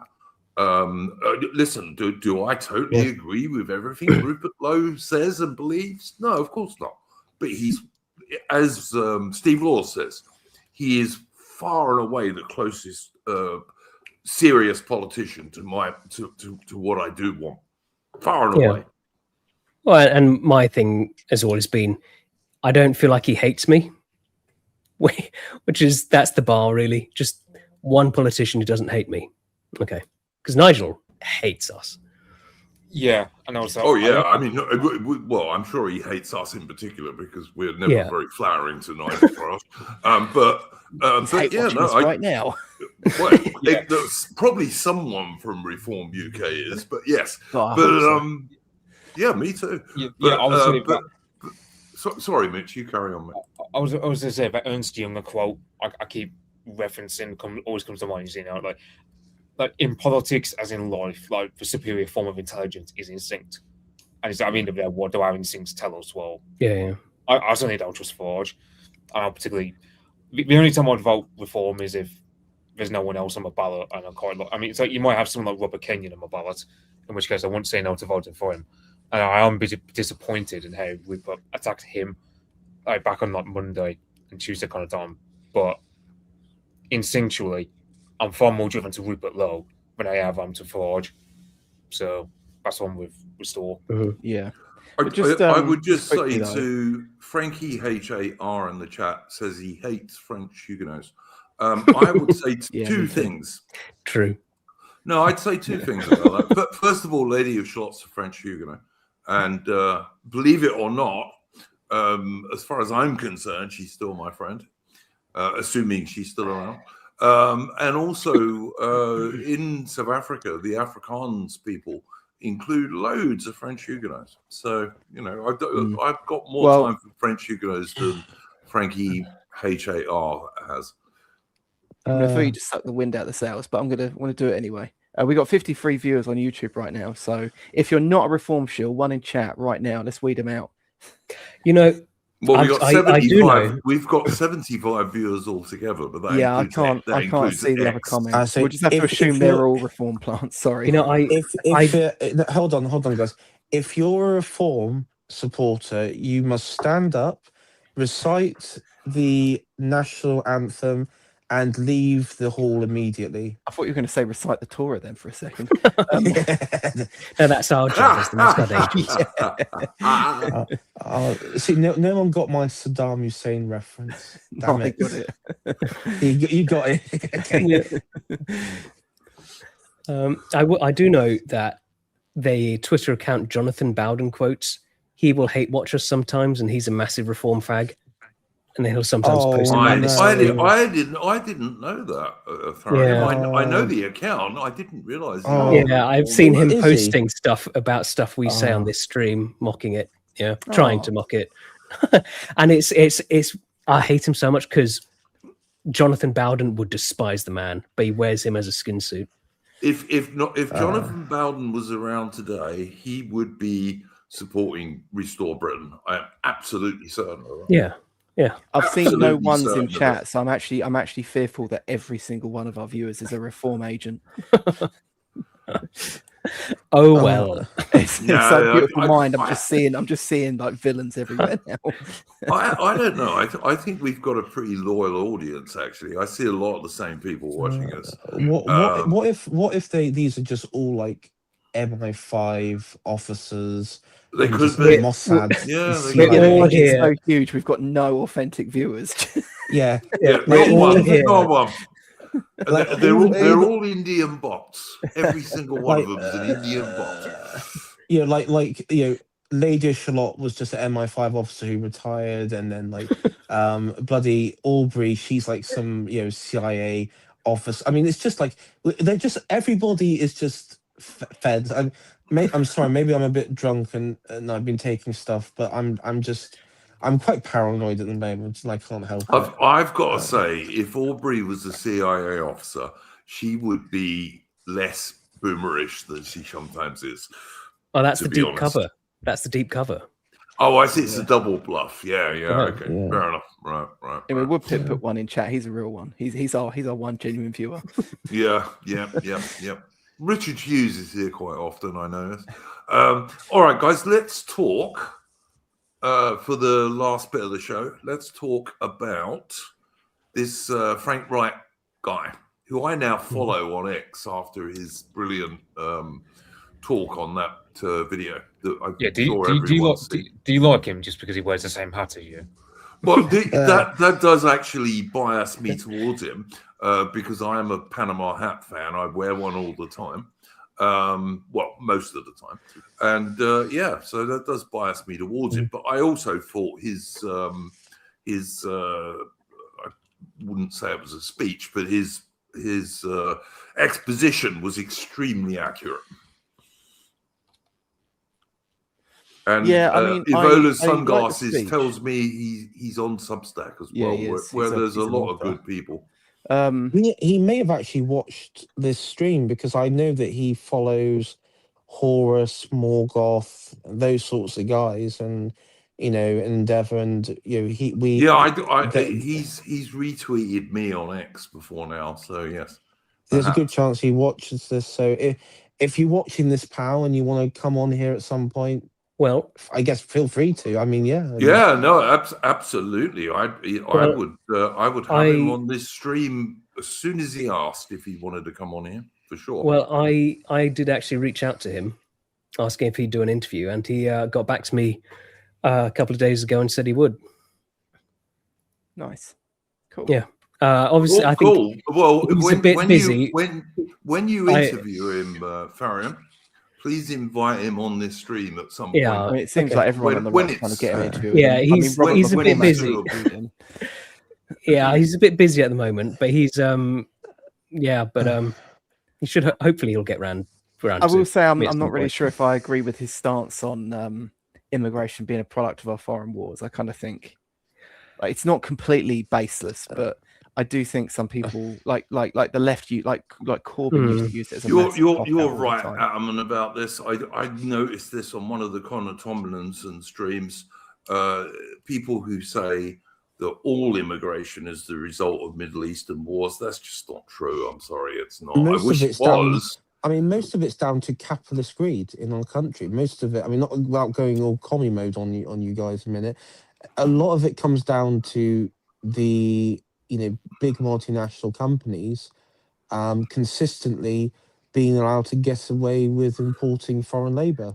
I mean that's also definitely part of it, especially because Yes. it's like a form of Yes. the left always used to say what was it they used to say nationalized losses and privatized profits. Like immigration is very much a mechanism of that. But I will also point out that if you go back and look at like the New Labour push for immigration, like a lot of them actually went out and actually like pushed companies into backing it with them. They weren't being pushed by companies, which is what they publicly claimed. Yeah, well, I mean, And there people always were gone about back and forth.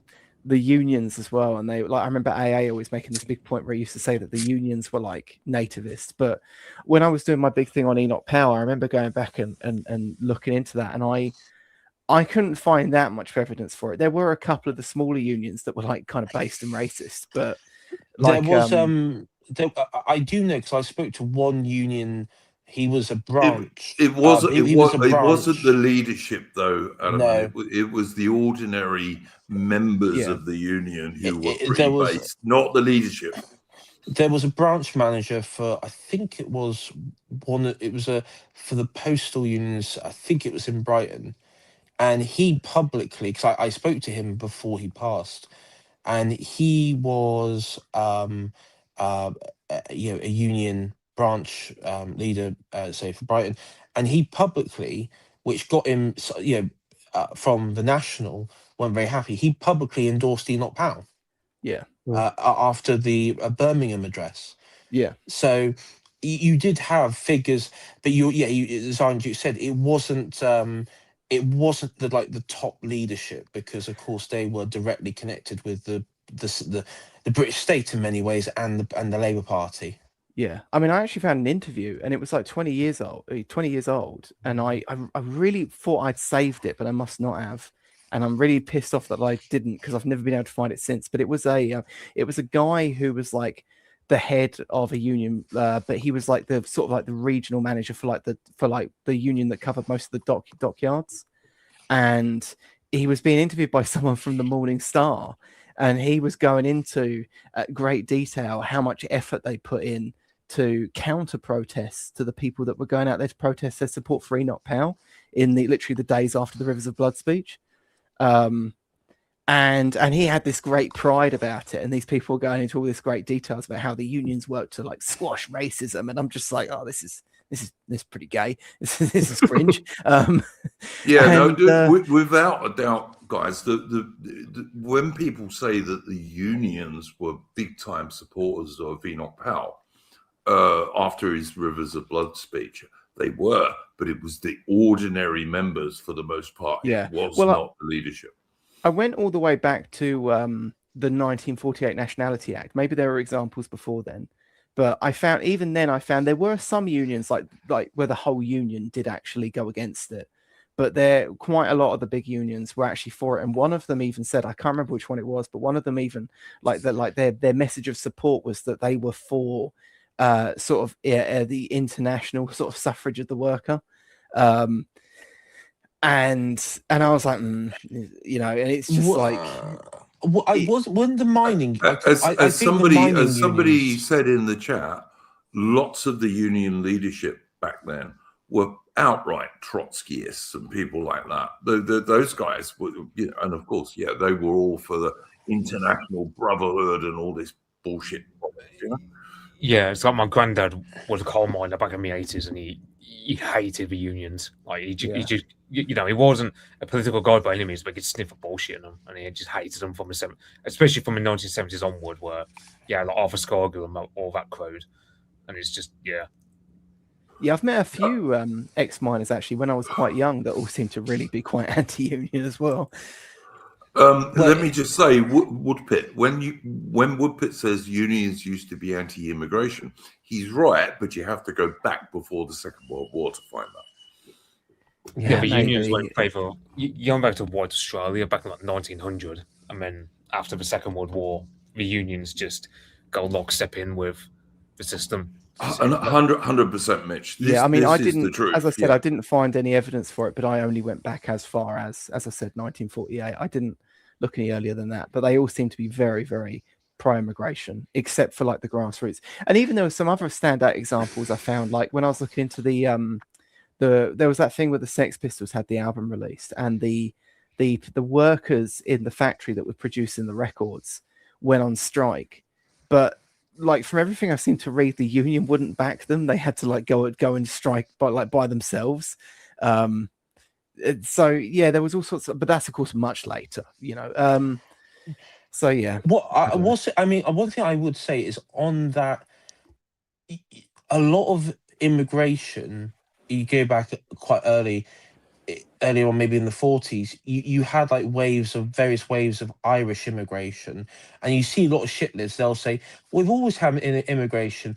Look at people who emigrated, from Ireland to the mainland of Great Britain or Scotland. It's like, well, yeah, but you go back that length, it was all Great Britain at that point. I mean, particularly before Irish independence. That it's all Britain anyway, so that's not immigration. That's just internal movement. That's a ridiculous thing to be, sort of pointing out there. 100%, AI, 100%. But yeah, no, if you're going to find unions in terms of their leadership being anti-immigration, you have to go back prior to World War II.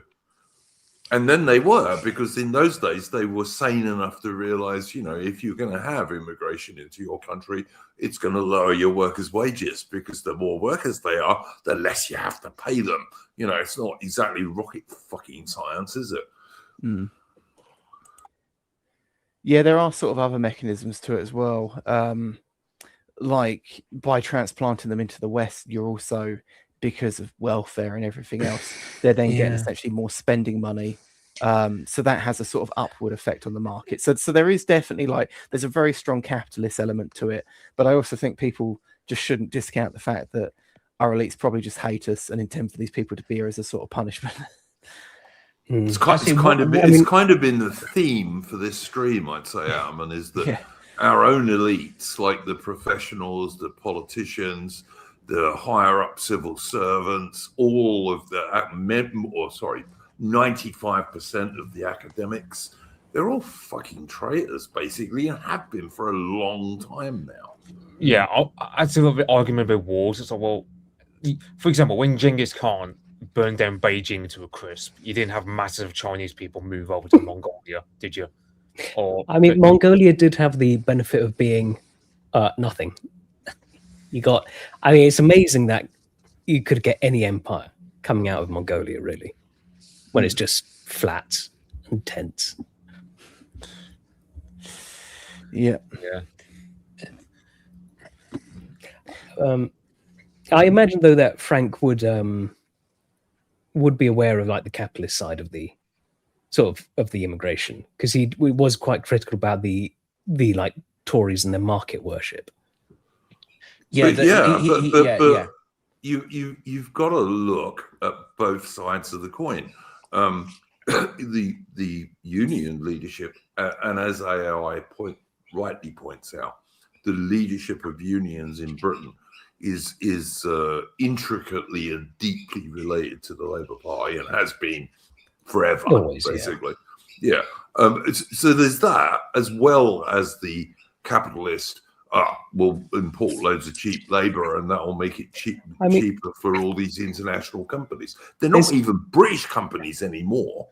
It's kind of the problem with these communist types is they're generally so easy to corrupt because they're all materialists. And so you get whoever, you give the union boss, he's going to promise him a nice house and all this stuff. He doesn't give a shit anymore. All his values, all his conviction for the working British man goes out the window. like Bernie Sanders Well, I was mean, mentioned earlier. it's been proven for years now. You know, the Labour Party doesn't give a shit about the British working class. Yeah. And in fact, the British working class, the people who are called gammons, but apparently that's not racist. Those guys are the people who all of the elites in Britain despise. And funnily enough, most of the best people in Britain are actually gammons. I'd call myself a fucking gammon. Well, hang on, I called myself a gammon a while ago, and you were like, "No, it's an insult. You shouldn't." Anyway, doesn't matter. But I get your point. I get your point. But, Alan, That's our yeah. word. That's our word, Asman. You can't use it. We are, all of us are gammon. We are goyified gammons, and we're all proud of it. Gammonzilla combined. But I mean, I don't know. I think gammons are becoming more and more middle class, to be honest. But there we go. Well, yeah. But it's like. I mean, one of the biggest white pills I think people should take from very recent contemporary politics is that you know, like the ordinary gammons just told the Conservatives to do one, and then when Labour realised they were losing, you know, the Pakistani vote, you know, their treasured minority votes to the Greens, and they've now tried to come back and appease the gammon. We're just telling them to go and do one as well. You know, the political instincts of the average British person is probably not as bad as we often on the distant right make them out to be. I agree with that, Armin. I agree with that. I feel like this is they're much more awake than people think they are, especially today. I mean, I think like Restore's thing about, well, we're going to activate the 50% of people who don't vote. I think that's a lot of it. You know, it's like the gammons who just realize blue team, red team, who the fuck cares? It doesn't make any difference. Yeah. But to activate them though, and this is me just being someone who has done local elections, you really you can't settle for tepid, weak movement. You have to be radical, you have to be dynamic, and also you have to be able to really set the conversation to get those people out. What they're trying to do is emulate what the Leave campaign was able to do. The reason why the Leave campaign were able to do is they were able to, if you remember during the referendum, Reform weren't in control of the conversation, it was Leave. Low and Restore to pull this off in a way that benefits them, they have to be able to control the political conversation in this country, and all their people. They have to be united on a set of values and points, which I don't think they're quite united fully yet, but they also need to be have the wherewithal where the liberal left are constantly reacting. One of the weaknesses for the contemporary right has been that people on the right just react, and while you know system-wide changes occur, you need to have where, and if you're reacting, you're basically losing, because you're just sort of just reacting to like the latest thing that's going on. I mean, it's okay for us because we're just people on a nobody, podcast, and we're nobody in that regard. But if you're a political party, really, the British politics should ideally, going forward, should be Charlie Downs and the other guys, basically just controlling the media political landscape in this country. I mean, if they can control it like that, then that's it. If they stick AI to some of the good stuff that Rupert Lowe has come out with, for example, I don't care, right?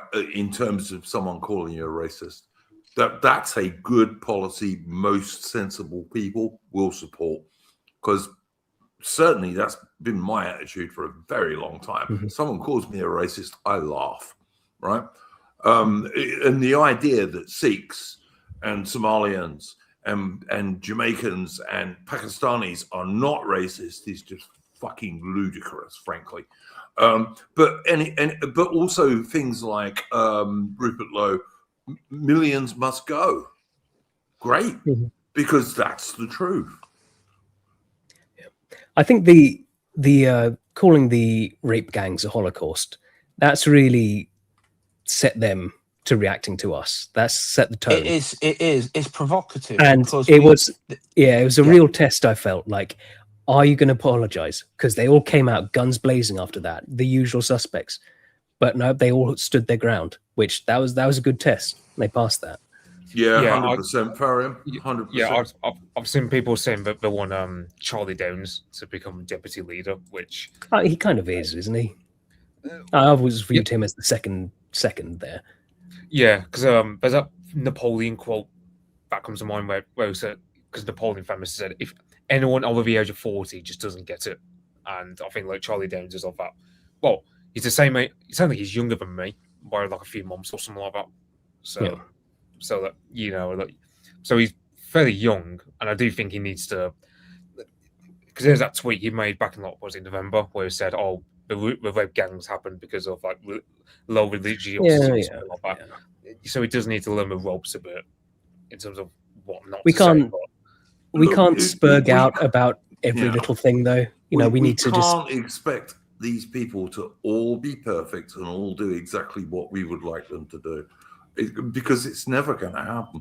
But I think the main things that have been going on with Restore, Rupert Lowe, Charlie Downs, etc., is all good.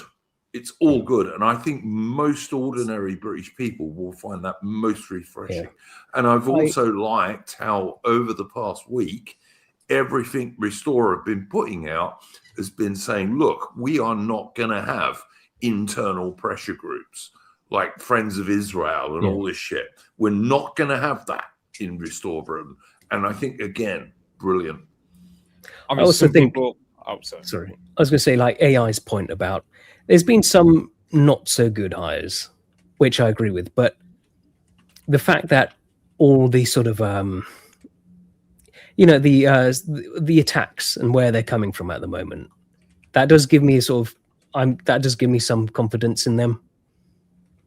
If the Jewish Chronicle is attacking you, the right people are attacking Restore. Yeah, the people who like I've got no great time for, frankly. I'm seeing some people as like is Rupert hiding his power level? No, I don't think he is, but I think like I think an American will get more comparisons. So so for American history, you've got George Washington, who wasn't particularly a great general, but he did have a good eye for talent, and I think that's what Rupert's like. Like he's not 100%, like he's not our guy in terms of like he's not one of us, but he allows our guys to have a place in power. So he's as good as, to my mind. This is a vehicle we can use. Reform isn't. Reform, we're gate kept out of the door. Oh yeah, look, none of us would last 2 minutes in Reform UK. They put up something we'd said on a stream, and Hope Not Hate would chuck us out because Reform rely on Hope Not Hate, which is a communist British government funded organisation, basically. And I'm already on a Hope Not Hate list. I've been on it for about 2 years, so there you go. I was put on under original AI Shire Tory back during the BLM days. There was an Antifa leaked list, and I was on it. Somebody I was on the Bristol, I think Bristol Antifa. Well, I think we should be proud of that. It means we're saying the right things. If people like Antifa and Hope Not Hate don't like you, that means you're probably a patriot in the best sense. But what they don't know is they're on my list. They're on my list. Yeah, but you're completely non-violent, like all of us. Anyway, I was also featured on an Antifa list, but only my online sort of pseudonym, not anything else. So sadly, they haven't put that much effort into me yet. Which is weird because I'm an absolute nobody. Same. Yeah, it's like for my part, they try to like there was some Antifa who tried to dox me back when I was known under a different name, but basically I can't find any photos on me because I don't have Facebook or I don't have all my social media is just unknown stuff in this sphere. I don't really have much of a normie social media feed, so like they just couldn't find any pictures to try and dox me with, so I just gave up. Yeah. They're vile creatures. Well, they absolutely are, and the fact that Reform UK let them vet their candidates tells you everything you need to know about Nigel Farage and Zia Youssef, and I mean, I'd deport Zia Youssef, frankly, but back to Sri Lanka, where maybe he can do good things in Sri Lanka, Yeah, there's also another Sri Lankan guy, that Mayoran Senthil Nathan. Basically, his entire gist is, well, I demand to be part of your group. Like, I demand that you include me as part of your concept of Britishness. And it's like, for example, I often see that guy just constantly arguing with Restore accounts, just because he keeps saying, "Oh well, Rupert Lowe's a Civ now, but all the people who support him have now." And he's like a little worm, and I'm just like, I'd have it happily deport, because he's constantly doing this worm, like, subversive game where the end goal is he wants to be included as one of us, and it's like, well, no. Like, the more that guy speaks, the more I just want to deport him, because I wouldn't have. I know. I used to have a bit of an allowance for him, but now he's just. I know he's. Whereas Zia Youssef, I mean, yeah, I don't. I mean, you can look at in terms of phenotype, you just don't trust him. No, exactly. Yeah, like we mentioned instincts earlier. My instincts with Mohammed Yusuf, just all red flags. I just look at those creepy dead soulless eyes. Nah, no, not having that. Well, he gave the police a false report about Rupert Lowe, which is what got Rupert Lowe kicked out of Reform UK.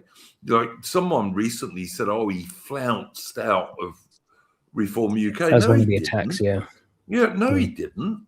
He was forced to leave Reform UK.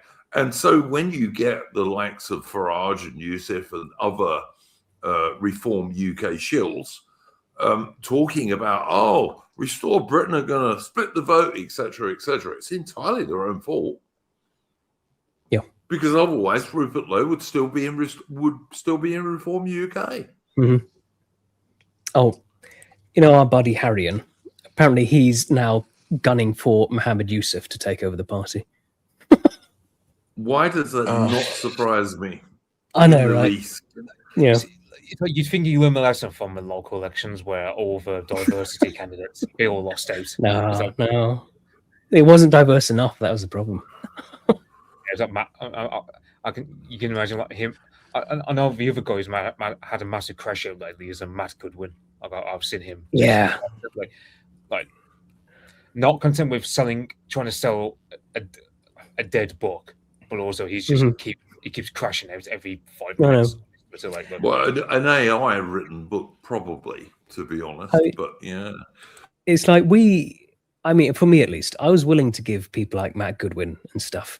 I was willing to give them all a chance, despite, like, Matt Goodwin's past with Hope Not Hate and stuff. So, okay, maybe you have actually seen the light. Clearly not. He's clearly the same person. He hasn't changed one bit from those days. But, he'll accuse us as being, just total spurgs who can't tolerate or do anything. But the truth of it is, right, if Nigel Farage becomes Prime Minister, that's exactly what's going to happen, Tharian. Nothing will change. Because they're teal Tories, basically. It's a way of keeping the so-called Conservative Party going. And this is why people like Jacob Rees-Mogg are constantly talking about, oh, there's got to be a Reform UK Conservative Alliance. No. Right? And not the Uniparty, though. Not the Uniparty. No. It's not a Uniparty, not at all. And when Jacob Rees-Mogg, and I used to like Jacob Rees-Mogg going back 8 years or 9 years ago, maybe even 10 years ago. But when he got into the government and he was a cabinet minister, he was completely useless and did nothing useful whatsoever. Nothing. Like all Conservative cabinet ministers, pretty much. Yeah.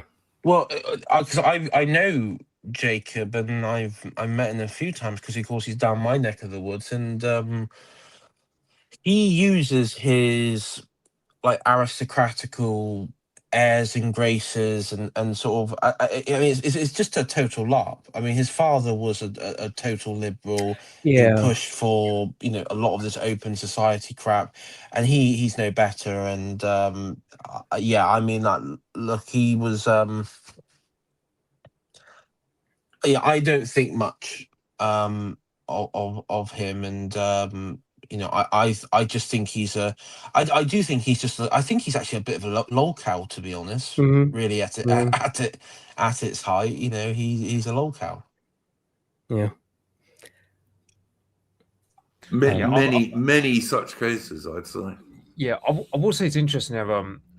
Hope Not Hate, they focused all their attention about Rob Kenyon guy, like stinging him over, stuff like, the porn sites he's frequented with his email accounts and all that. But there's been no hate. There's been no Hope Not Hate sting of that Rebecca Shepherd woman. Probably because they can't find anything, right? Well, Hope Not Hate are probably hoping they want Burnham to win, and they're hoping. I think, and this is what liberals have that's why they're reporting on Restore and giving maybe a bit more thing.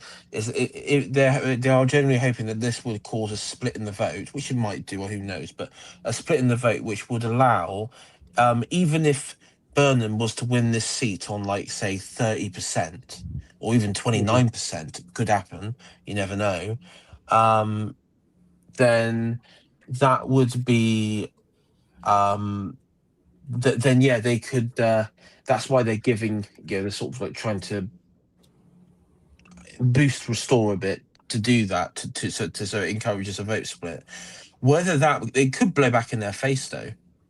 That's the thing. I mean, my hope is, in some ways, if Restore could pull this off, this could actually, that by backing, by giving a bit more of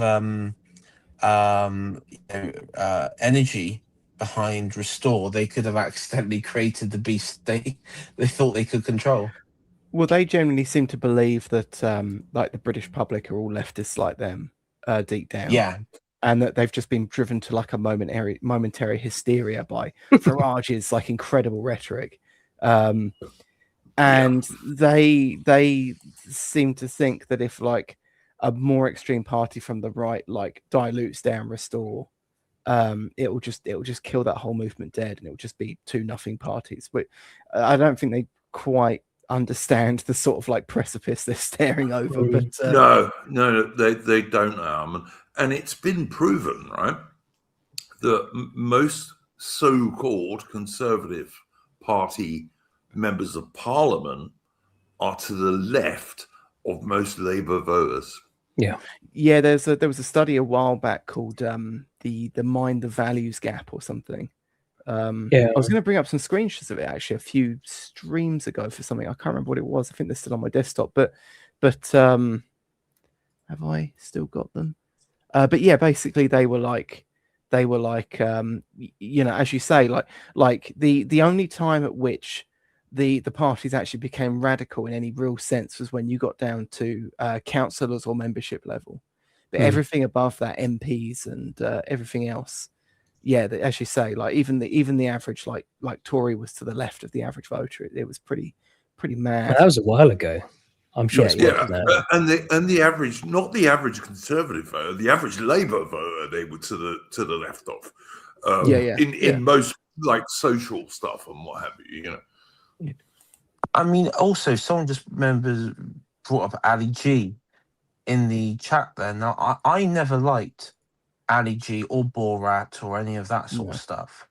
And of course the actor behind these you know, caricature characters is Sacha what's his Baron Cohen? Yeah, Baron Cohen or something like that. Cohen, Cohen, yeah, that's right. Yeah, so he is, you know, that. And if you look at, you know, his first, he played this Borat, who was meant to be this this Kazakhstan you know, character, who, you know, his caricature, and he'd do it like these mockumentary styles where he'd be in character and he would basically pretend to be like this backward Muslim from the East who is you know, anti-Semite sort of stuff. Then he would play this like sexual deviant German, Austrian German, whatever. And then he did one where he was like this Jeremy Kyle caricature sort of father with multiple kids from Grimsby. Oh, that one, And yeah, that movie, yeah, and he tried to fool back Pat Buchanan. Yeah, he couldn't fool. There's one person he couldn't fool, but he fooled Rees-Mogg. And I find when you look back at those sorts of things, what's quite sinister is he lied to a lot of those people. Shocking, I know, isn't it, that someone like him would lie? But he misled a lot of those people in what he was doing in those documentaries. I think Rudy Giuliani was caught up as well in one of those as well. But he would lie to people about what was going on, and what he would do is he would take people. He would take characters from ethnic groups, which, the German, the British, and the Muslim Kazakh, and he would really go to town to discredit them and make them look like, and mock them. You always hated that guy. Yeah. Imagine if, sorry. Imagine if he did that sort of thing, but with his own people. There's plenty of ground there for a good comedian. He never did anything with Israeli people or anything like that. The only thing he did, which was the German one, where he pretended to be like this homosexual German.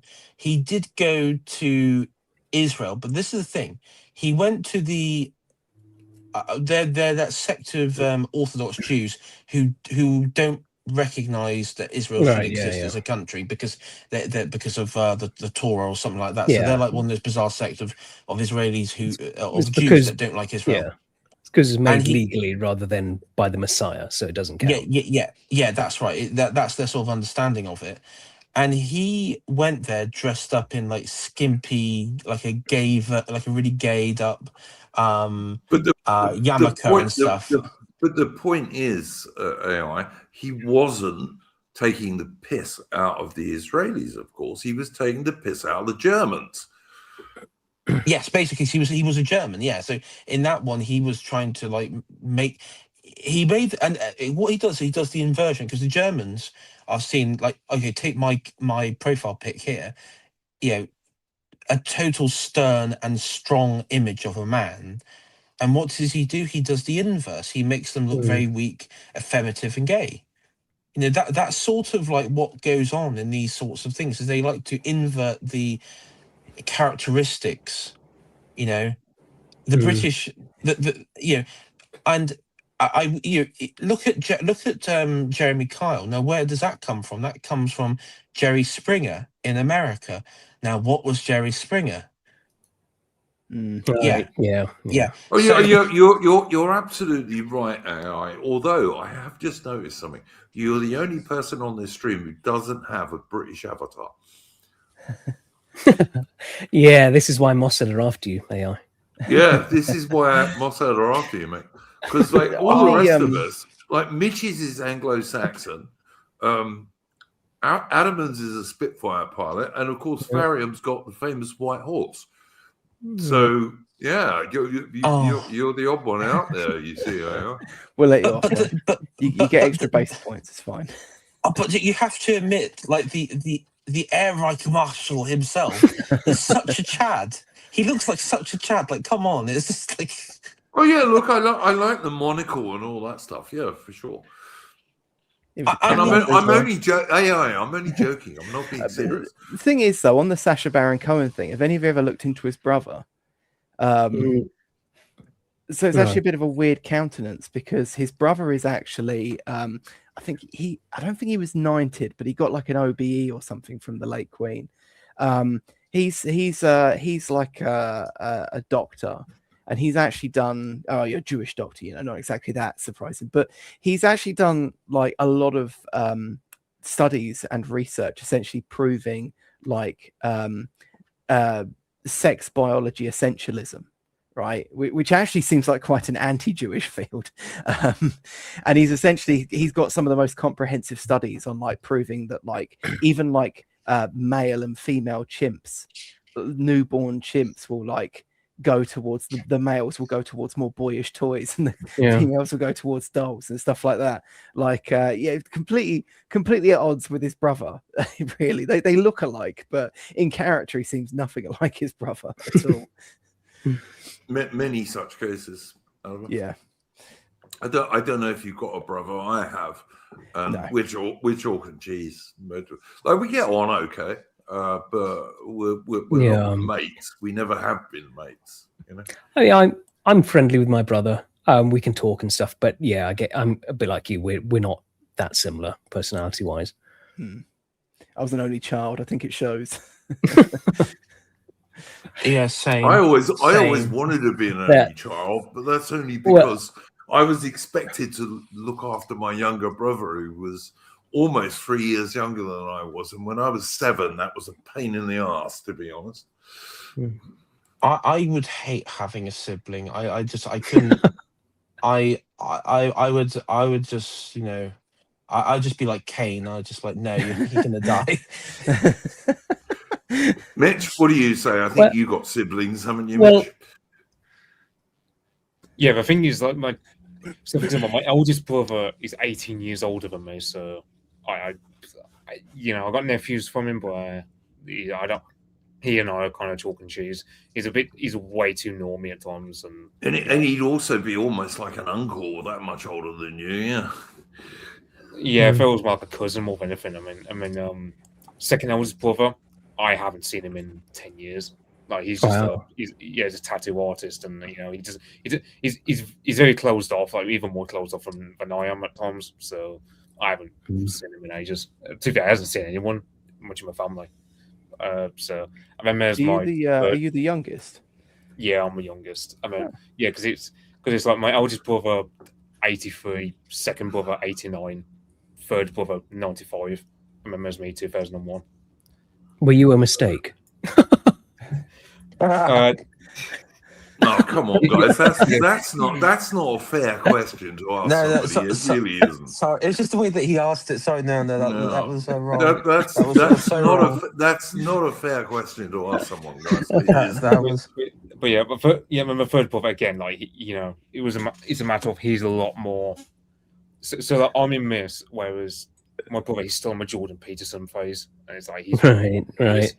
Like, yeah, he's way behind me. So he's about 15 years behind you, Mitch. He might catch up eventually. You never know. Has he discovered the Chinese semen milking factories yet? Probably this one. Yeah. When you said the Jordan Peterson phase, is he like hooked up to a machine and like his daughter literally milk it? Well, come on, sorry, that came out wrong. AI, right? I shouldn't have said that beforehand. Yeah. AI, you remember as well as I do that like 15 years ago, Jordan Peterson was being lauded by people on the right for his defense of free speech. 15 years ago, a long time. I mean, I actually. 12 years ago. I took Royal Biscuits in chat to see Jordan Peterson. He hadn't even heard of him. I literally led him astray. I look. Peterson had some interesting. I did watch right back when he had some interesting conversations about certain things. The trouble, apart from like the Kermit the Frog voice, which I could get over, the problem that I had is even back then, I felt that there was I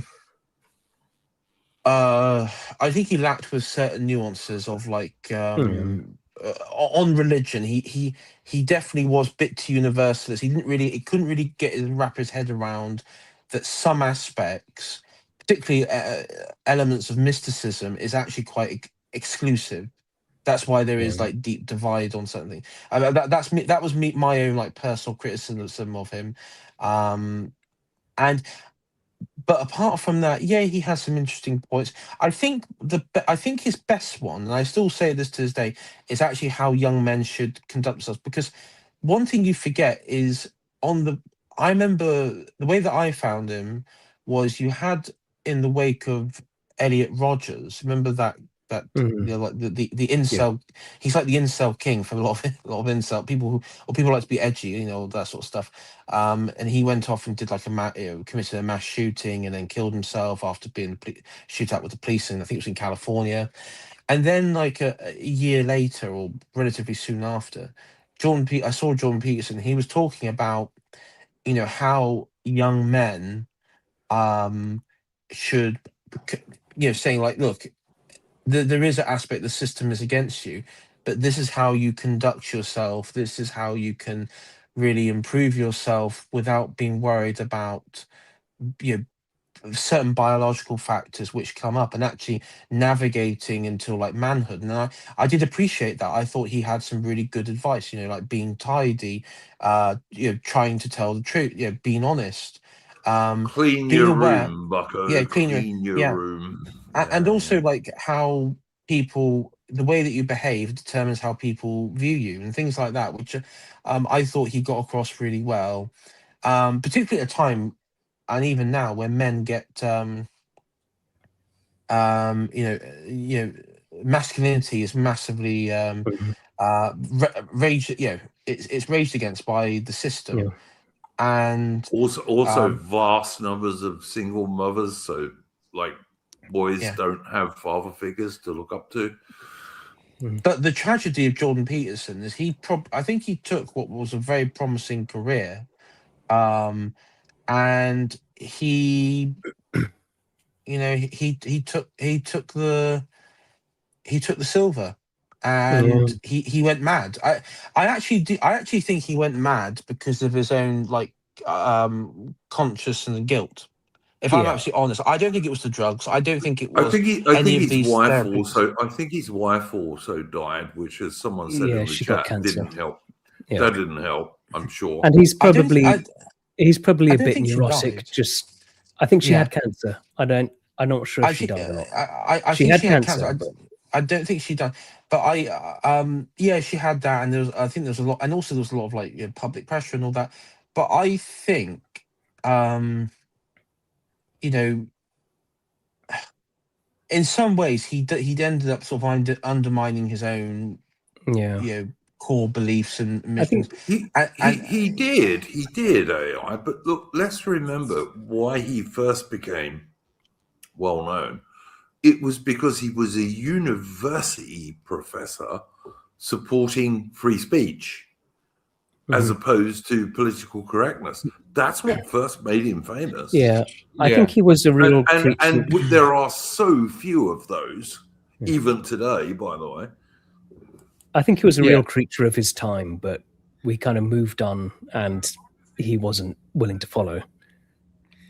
Yeah, I think like because Jordan Peterson, I will say like where I will listen to him is like when he talks about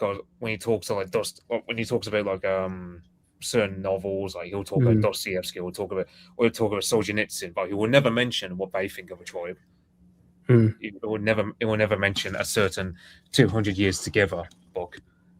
He will never mention that one, but he absolutely will talk about Gulag Archipelago, which is a good read for anyone interested in the Soviet Union, or if anyone's ever wondering what was actually it is really good. I'll second that, Mitch. It's well worth reading. There's also not a bad film based on it. I mean, it's nowhere near as good as the book, but it's not bad. It's also interesting the fact that at the time, the sort of the left side of things, they really went after Jordan Peterson for being a terrible, evil misogynist, and really tried to tear him down with that. And of course, they did. He's not so relevant anymore. But then they got Andrew Tate, which I'm not sure if they're happy about that or not. Because like AI was saying, there was at least some good from early Jordan Peterson and his messaging. Andrew Tate is he's just like, his thing is just embrace the system, you know, embrace all the shit and just live it, like make as much of it as you can. Embrace the degeneracy. Embrace all of this. It is. Listen, I originally came into the right via the manosphere, which doesn't exist anymore, really. Yeah. But back in the day, it was a mixture of pickup artists, people like men's rights activists, and people like that, and men going their own way, which is to say, like, just basically ignoring women, which I don't think is very practical, to be honest with you, but also, you know, will tend to lead to the extinction of the human race. So it's not really a good idea. And I'll be honest, it took me a long time, because I'm an old bastard, it took me a long time to realize how difficult the modern dating market is for young blokes like you chaps on the stream. It took me a long time to realize how fucked up modern women are, because, you know, I don't have anything to do with women in their 20s, and I haven't for a very long time. You know, if I've got a girlfriend now, she's going to be in her late 30s or her 40s. And those chicks were nowhere near as bad as the modern ones, from what all the younger chaps tell me today, although I'm sure there are exceptions. I mean, I think Charlie Downs is married. I know Connor Tomlinson's married, and he's expecting a couple of kids.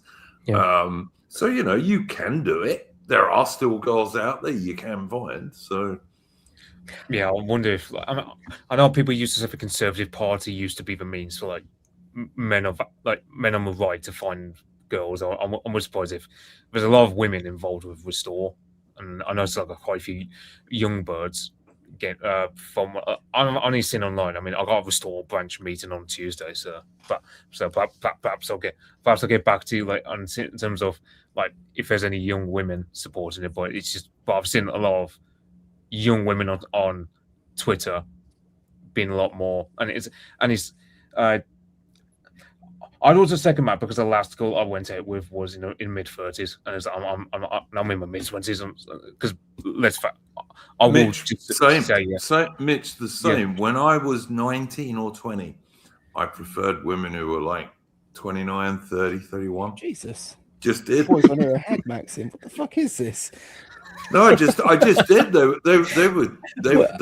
were cuter. They knew what they were doing, and they were more intelligent. They were funnier. Yeah, Well, because the thing is, like, girls of my age, they can't carry a conversation as well as girls in their 30s. That's one thing I will say. Like, well, they spend all their time on their fucking smartphone, you know. Yeah, so I did say, like, I think, I say last week, because I was going off for a walk in the woods, and there's a woman who's holding her child in her one arm, and she's on the phone, and she's not paying attention to any, like, the birds chirping around nearby, or, you know, the kid making a bit of noise. She's just focused 100% on the phone, and it's like, it's like a walk on the bottom, man. I'm going to be honest. Just having to talk to women, I just hate it. It's far easier just go to a brothel, to be honest. I'm just being honest. Come on, AI. Women, look. I don't take much notice of women's political views or have you, because they're usually not worth knowing. But they can be very amusing. They can be quite funny, and you know, they can be damn pretty. And they can be very annoying. They can be very annoying. Yeah, they can be. But if they're that annoying, then find another one. You know, there's more than one woman around. Well, I mean, there was some guys who love to go for annoying birds. I mean, you know, Alex Phillips. I mean, Farage. Oh, Farage's little harem of affairs that he's had. Oh, yeah, but for awful women. Awful women. But for all you know, you see, she might shut her mouth when she's with Farage. You don't know that. I can't believe that woman ever shuts that mouth. You don't know. You don't know, mate. You Yeah. can never tell. You can Yeah. never tell. Yeah, remember that Lois Perry woman who, when you look at it, she looks like she looks like a slitty-eyed bog creature. Totally bog-pilled, yeah. Oh, awful. she's the one who is. I think she's something to do with the pro Friends of Israel group. In she's Reform also UK. and she also had a campaign of billboards all over the country of her in lingerie, which no doubt made people take her much more seriously. I think I'm just going to become it. I'm just going to become it incel. I mean, I just quite frankly at this point, like, what's the even point of your it? Bullcell, your Bullcell. Oh, come on, AI. This is not fair. Well, the world would be very dull without women. It really would. I mean, like I said, ignore their politics and stuff like that. Well, it'd be better. There'd be less like, there'd be, if a world like women, we'd die out. Troy would still be here today. Troy would still be here. It'd be a great city. AI, the human race would die out if that happened. I mean, and also I would be terrible at being gay. So there you go. I want to find some at least 6'4" woman for AI and just breed a new generation of shock troops to lead the militia. No, massive shock troops. AI needs to find some chick like Rachel Pizzoleo. She's 6 foot tall, very pretty, very cute. Is she broad-shouldered with a strong looking jaw? No, she's a swimsuit model. It's not gonna. Doesn't matter. She's a swimsuit model, and she's cute. And if she wears a pair of heels, she's 6'4" tall. She'd be ideal for AI. I mean, the trouble is, guys, is just that I'm a massive narcissist, and I'm just that's my problem. I'm just a massive narcissist, and the women can pick up on that, and that is a problem. And you've got standards. That's the real problem, having standards when it comes to women. Yeah. Well, what you truly need is like an autistic schizo woman who you can just talk about, Mossad to a. Why we should put AI on Love on the Spectrum. It just reminds me of that bit with Sam Hyde where he's like what you're looking for isn't a woman, it's a guy with Asperger's. Yeah, there is that, guys. Like you are not going to find a chick who likes your hobbies and stuff. The best you can hope for is a chick who'll occasionally go fishing or something. That's about the best you can hope for. The last time I had a really in-depth conversation with a girl my age, we talked about our potential suicides, and cheery. Yeah, no, seriously, yeah. She was like, I don't know. She said I'd probably poison myself, and I said no. I'd do the Hitler method. I'd do cyanide and bullet to the brain, sort of thing. Oh, for God's sake, guys! And they say romance is dead. Honestly. Yeah. Yeah, I was lucky. I mean, even HR, but even Moustache Man had Ava Braun, for God's sake. But yeah. No, I can't compete with that. I can't compete. I'm not good enough.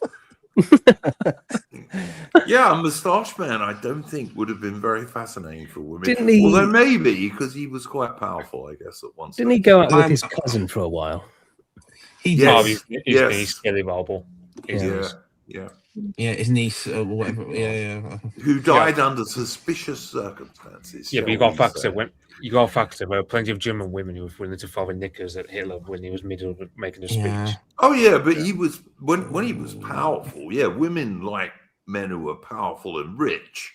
And let's remember, Adolf Babes was rich at one stage. Yeah. There was an American woman. Yeah. There was an American woman who, I think it was at the Olympics. She actually leapt across a barrier to grab him and kiss him, and he was a bit taken back by that. There was a whole news story in America. Oh, it's a fact that German chicks loved Adolf when he was at the height of his power. But women like powerful men. They do. Yeah. Well, there you go. When I become the leader of this country, maybe I'll have a chance. I don't know. Become a warlord. Just become a warlord. Just take him. my plan is that when I become like I'm basically like the captain of like 2 castles at the moment. I'm sort of like I'll just like take over the country by just governing castles at this point. Yeah, yeah. All you've got to do is be confident. Women like confident men. Really, that's all you got to do. I Just don't know. be I think there's confident. really a little bit more to that than that. But Well, there is a bit more to it, of course there is, but the basic thing is be confident. Women I mean, I'm like going to sound really men lame are- now, but I actually think the company of women is quite pleasant. Yeah, I I've totally always- agree. This is what I've been saying, Adam. Have you not heard what I said? That's what I No, think. yeah, I know. But, Yeah, I like women. People think I don't because I ignore their politics and stuff, but I do. I think the world would be a thoroughly boring and much less pretty place without women. Yeah, I mean, one thing you got. I think one thing where you disagree with us on, Duke, is like, so when we say women of my generation, and Fabian will agree, I think Fabian's generation, like, well, I mean, Fabian's like women of our age range, they're going more for the Timothy Chalamet, Cliffy Killer kind of guy in terms of, Yeah. whereas Pretty boy. you know, Yeah. it's not like the old Clint Eastwood rugged guy that women used to go for back in like Yeah, you're not wrong, Mitch. I mean, I but- even see some but like women young. women can't change their nature, and what women find attractive in men. Yeah, all right, at superficial level, they want these feminine, pretty boys, but underneath that, they don't really. I mean, I even see some. I'm still traumatized by my old adversary, Ben Harris, who was a spad for Michael Fabricant, who went on Virgin Island. Now, fortunately, fortunately, I'm not a virgin, so I'm not as sad as him. But I'm, for me, there is like it's kind of like, I know this sounds mad, but it's like what could have been.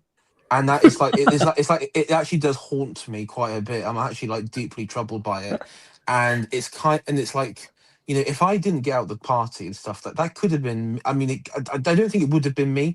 I mean, if I was on there, I'd like sit down and say like, okay, what topic do you want to discuss? I'd say, let's talk about the Kalergi plan for a moment, or something like that. I would sort of like try and have some meaningful conversation on this, or but. I don't know. It's just, I do find this sort of stuff. I just find it really dark and sinister. I actually think in some ways I'm sort of possessed by like a Puritan ghost or something.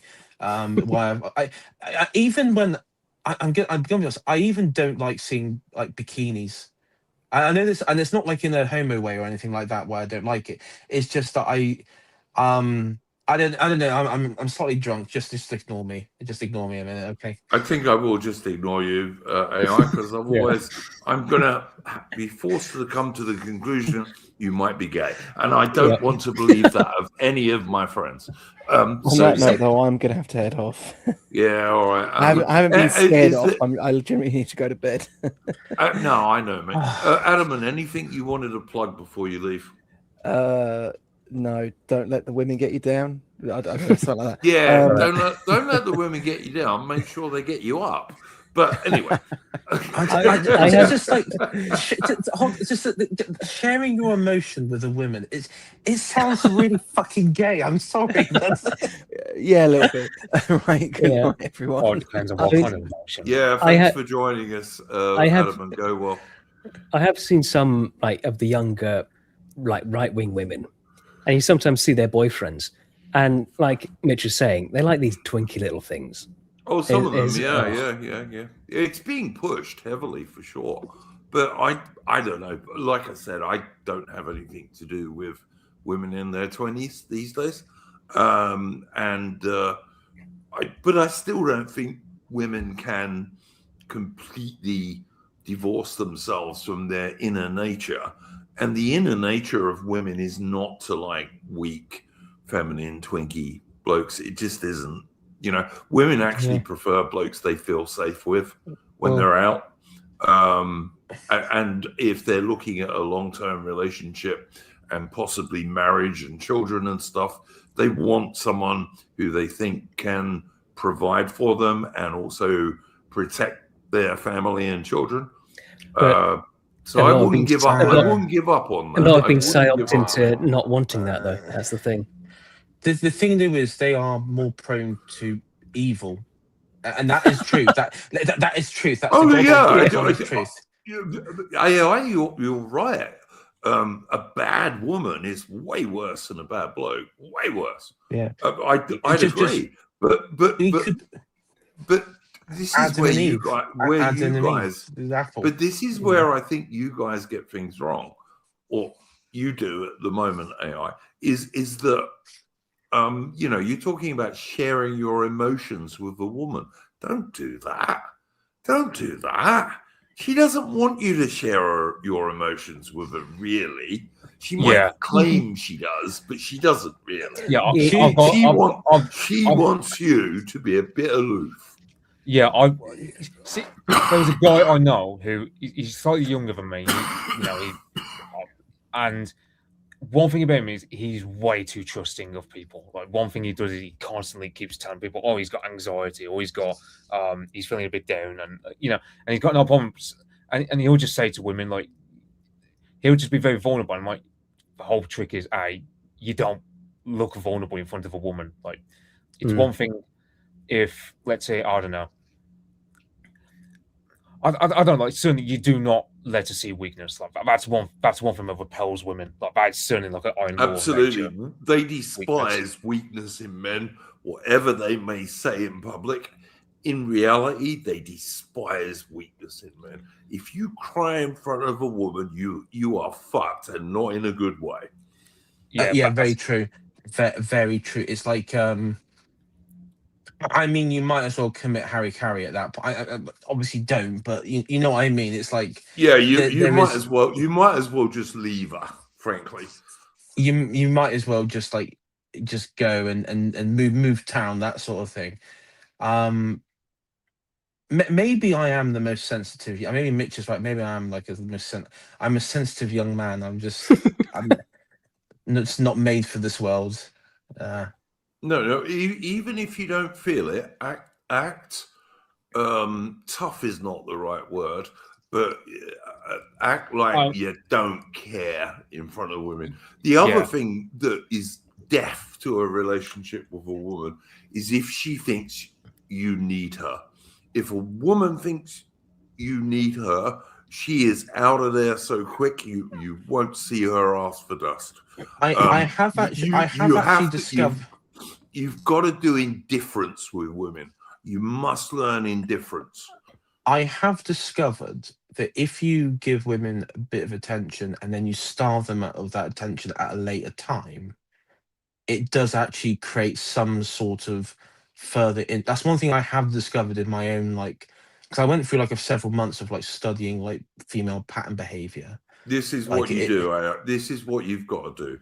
If a woman is not sure you care about her, she will be far more interested in you than if she thinks you're devoted to her. If she thinks you're devoted to her, you'll get friend zoned. It's like, why do we have to play these fucking mind games? Yeah, because they're women. Because they're women. Can't you just be normal? No, because they're women. Because they're women. Because they're women. Look, I tell you what, right? I tell you something, guys. I don't take all that much notice of Aubrey's political views, right? But I like her. She's a good woman. And she will absolutely back up everything I say on here about how you need to behave with women if you want to keep them. And I guarantee you she'll agree with me.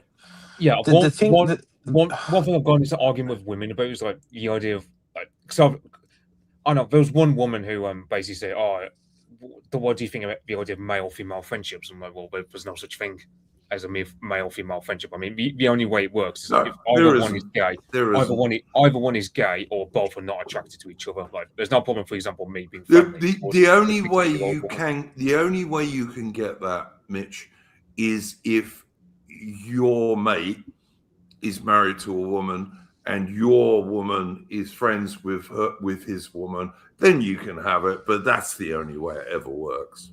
You know what I mean? Like, Yeah, it's a couple that know each other. That's fine. That works. But the idea of being a platonic mate with a girl, absolute bollocks. It never happens. Yeah, because I've seen women complain that, oh, well, men who are friendly with women because they want to get with them, apparently that's exploitation. And I'm like, oh, fuck off. I hate that mentality of, well, the idea that if a man is friendly with a woman because, you know, he wants to get with her, women see that as exploitation, or women see that as emotional abuse. And I'm sort of thinking... It's like leading on for like the sort of thinking that all men are predators, that...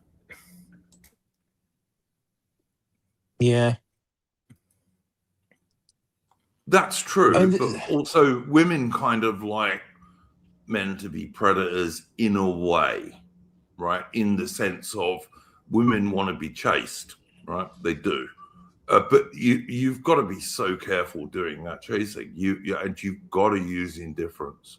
You got to be confident. You got to use indifference. You got to not, like, you know, if you go out on a date with a chick, don't ring her for a week. Leave her. She may ring you. Yeah, I'm flirting with a girl, and I know there are times where she leaves me on red for bloody ages. I'm like, oh, fuck this. I just ignore her. Well, that's probably... Don't get back to her, mate. Don't get back to her. It's like, if you want to keep a girl and you want her to be interested in you, you've got to be confident, and you've absolutely got to not chase her. Because if you chase her, like, of course, you've got to go up and chat her up in the first place, because, you know, that's what women expect. But once you've done that, don't chase her. Like, ignore her sometimes. Maybe even for a few days. Don't have anything to do with her. She may call you that way. But if she thinks you're the least bit dependent on her, you won't see her ask for dust. This is the way women have always been.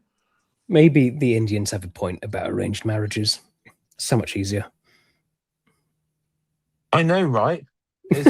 Yeah. I mean, at the end of the day, look, I haven't got the will, the inclination, or the mindset to just go through all this and play these games. Yeah. But it is a game, and you have to see it as fun.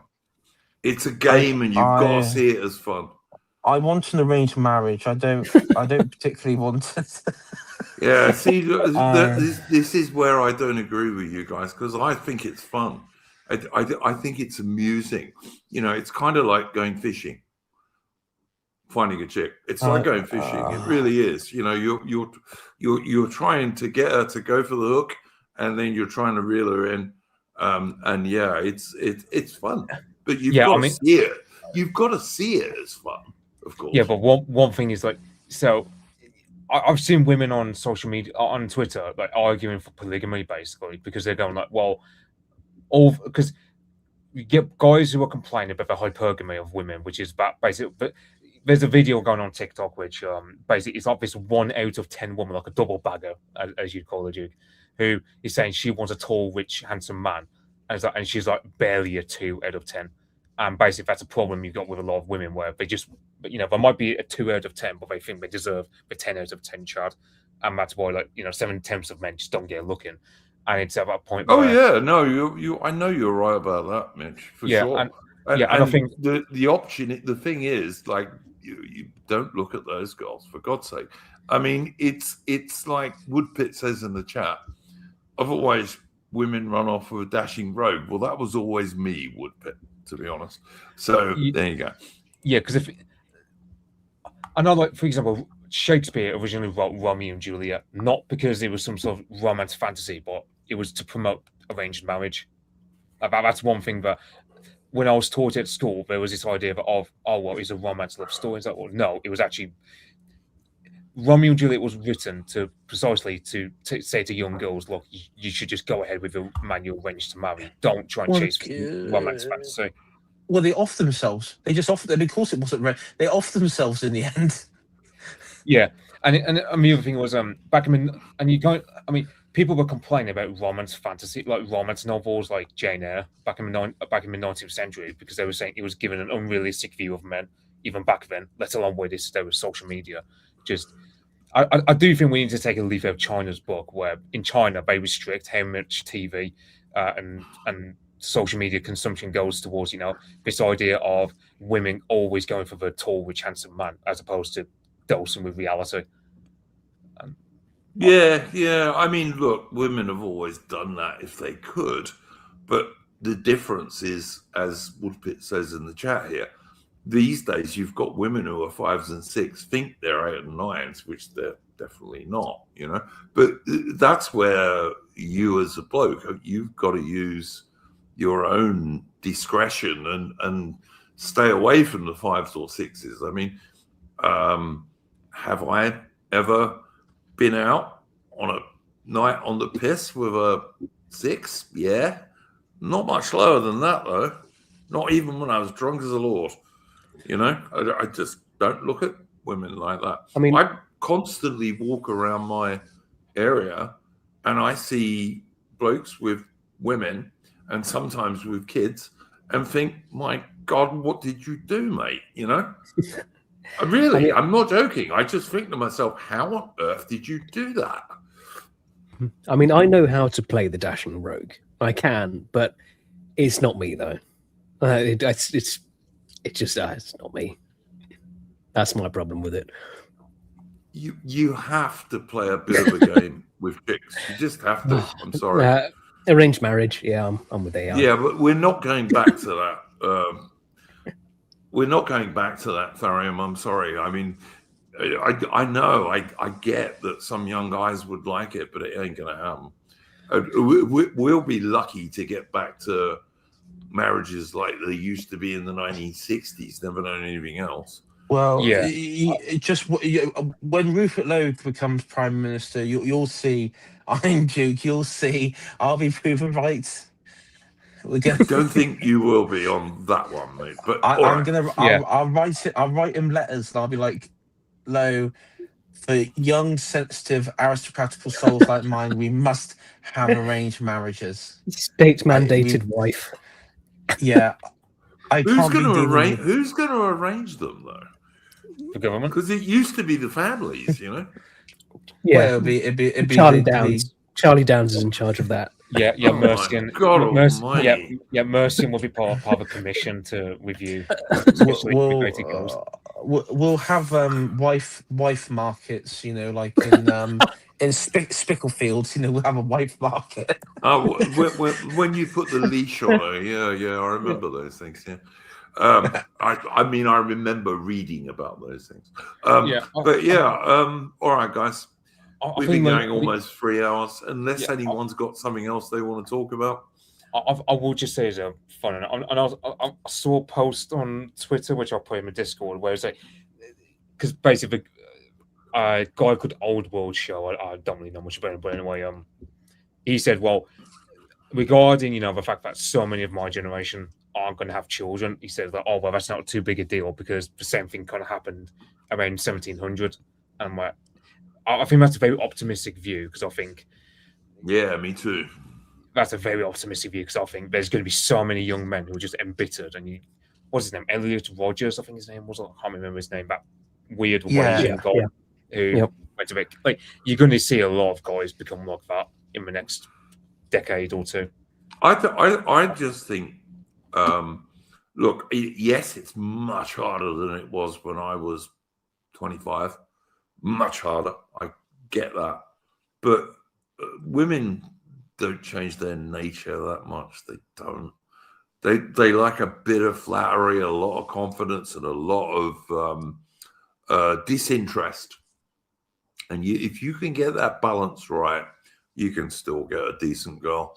And don't expect to get a right-wing girl. If you can get a girl who is not an out-and-out commie, you can convert her to your way of thinking politically, and it doesn't matter anyway, because you're not with a girl for politics. You're not, or talking about politics either. Anyway, The only thing I saw some people dooming about, well, if you're not good at talking to women by the age of 20, then you're doomed. And so, well, I don't believe That's that. not true. That's not true. Yeah, I mean, for example, you got Nixon, who he was still a virgin when he hit his late 20s because he just didn't like women. I think he had the same point of view about women as AI does. Yeah, maybe so. There's a good. I've always liked Nixon, even at a young age. I mean, it's just kindred, Yeah. spirits. You've got to bear in mind, right, that whilst women are at their peak in terms of what they look like usually in their early to mid 20s, for men it's usually your 30s. Like if I could be one age for all my life, I'd be between 30 and 50 as a bloke, because that's the best age for men. It is. Like personally, if it, like, you know, the optimal arrangement would be something, let's say, like 35-year-old bloke marrying a woman who's like 24. Yeah, I've had this discussion before, Mitch, and it's what used to happen in the 19th century. It was very common for a bloke to be 10 years older than his wife was very common. Even when my father got married in the 1950s, it was still quite common for the bloke to be 7 or 8 years older than his wife. And I had women deny this to me, but it's a historical fact. It just is. Because men needed to be a bit older to have the resources to be able to support a family. So, you know. But anyway, we've been going 3 hours just about. Tharium, anything you'd like to plug, mate? Not at the moment. Mitch, would you like to plug your history channel, sir? Yeah, I'm possibly floating up the. I know I need to get around to doing my Recon Keys to stream with Mercian, but I know like Mercian, he's got personal issues at the moment, so I've been refraining from that for a bit. But basically, yeah, for June, I haven't got any plans, so I don't know when that. The other streaming idea I've got is I might do like. I might just do a 2-in-1 where it's like, you know, one hand we're talking about, you know, how chatting young women, but it's also I'm just going to talk about ancient Germanic tribes, because I saw like you know, because people get the wrong idea about, you know, paganism, where they think all pagans are polygamous, and no, Germanic pagans are monogamous, very faithful to their wives. You know, Tacitus writes about this a lot, and you know, there's a lot. You know, I know a lot of people in our circles talk a lot about Christianity, but there's a lot to be learned from paganism. It's Germanic paganism, and I might do a stream here, but I've had this chat. That would be interesting. I've had that chat with Christians before. They say it's all Christianity. Well, not really. Yeah, you know, maybe some parts of the world, but yeah, not for us. Well, I mean, the ancient Romans only had one wife, so I mean, you know. Yeah, they weren't, but they weren't so loyal. They weren't so fussed about the loyalty. Well, nor were always the women, but I mean that's still true today too. It's like in Anglo-Saxon times, if a woman was found cheating, like she would just be branded with like a letter A, meaning a daughter. Yeah, but you've also got to remember that in Anglo-Saxon times, or Roman times, or any time you care to name up until fairly recently, if a woman went around cheating, she was very liable to end up pregnant. You know, which could cause her big problems. Yeah, but paternity couldn't be proved back then, unlike nowadays. I know in France, they actually banned paternity tests for men. Like, you can't. I think they're banned in Britain too. But I would just point out, you know, you can often tell who someone's child is by looking at them. But anyway, you can trust me. I'm the spit of Well, one thing I've learned about the stream, it just reinforces. I mean, just again, women are just evil. I don't know what to say. AI, listen, some nice girl is missing out. But anyway, AI, would you like to plug your channel? I know you've got your Third Crusade stream coming up at some point, haven't you? That you've invited me on very kindly. Yeah, I was going to do it this Tuesday if you're available. I mean, I was meaning to send you a message. I just been quite busy for last week. Whenever it suits you, mate, just give me a 24 hours notice and I'll be there. Okay, I'll message Bede as well because it will be all three of us, and we're going to do it on the third. I did Crusade. invite Bede on this stream, by the way, but he didn't join us, sadly. Yeah, so hopefully we can all join that. Should be good. I am looking forward to it, and we'll see This how is it goes.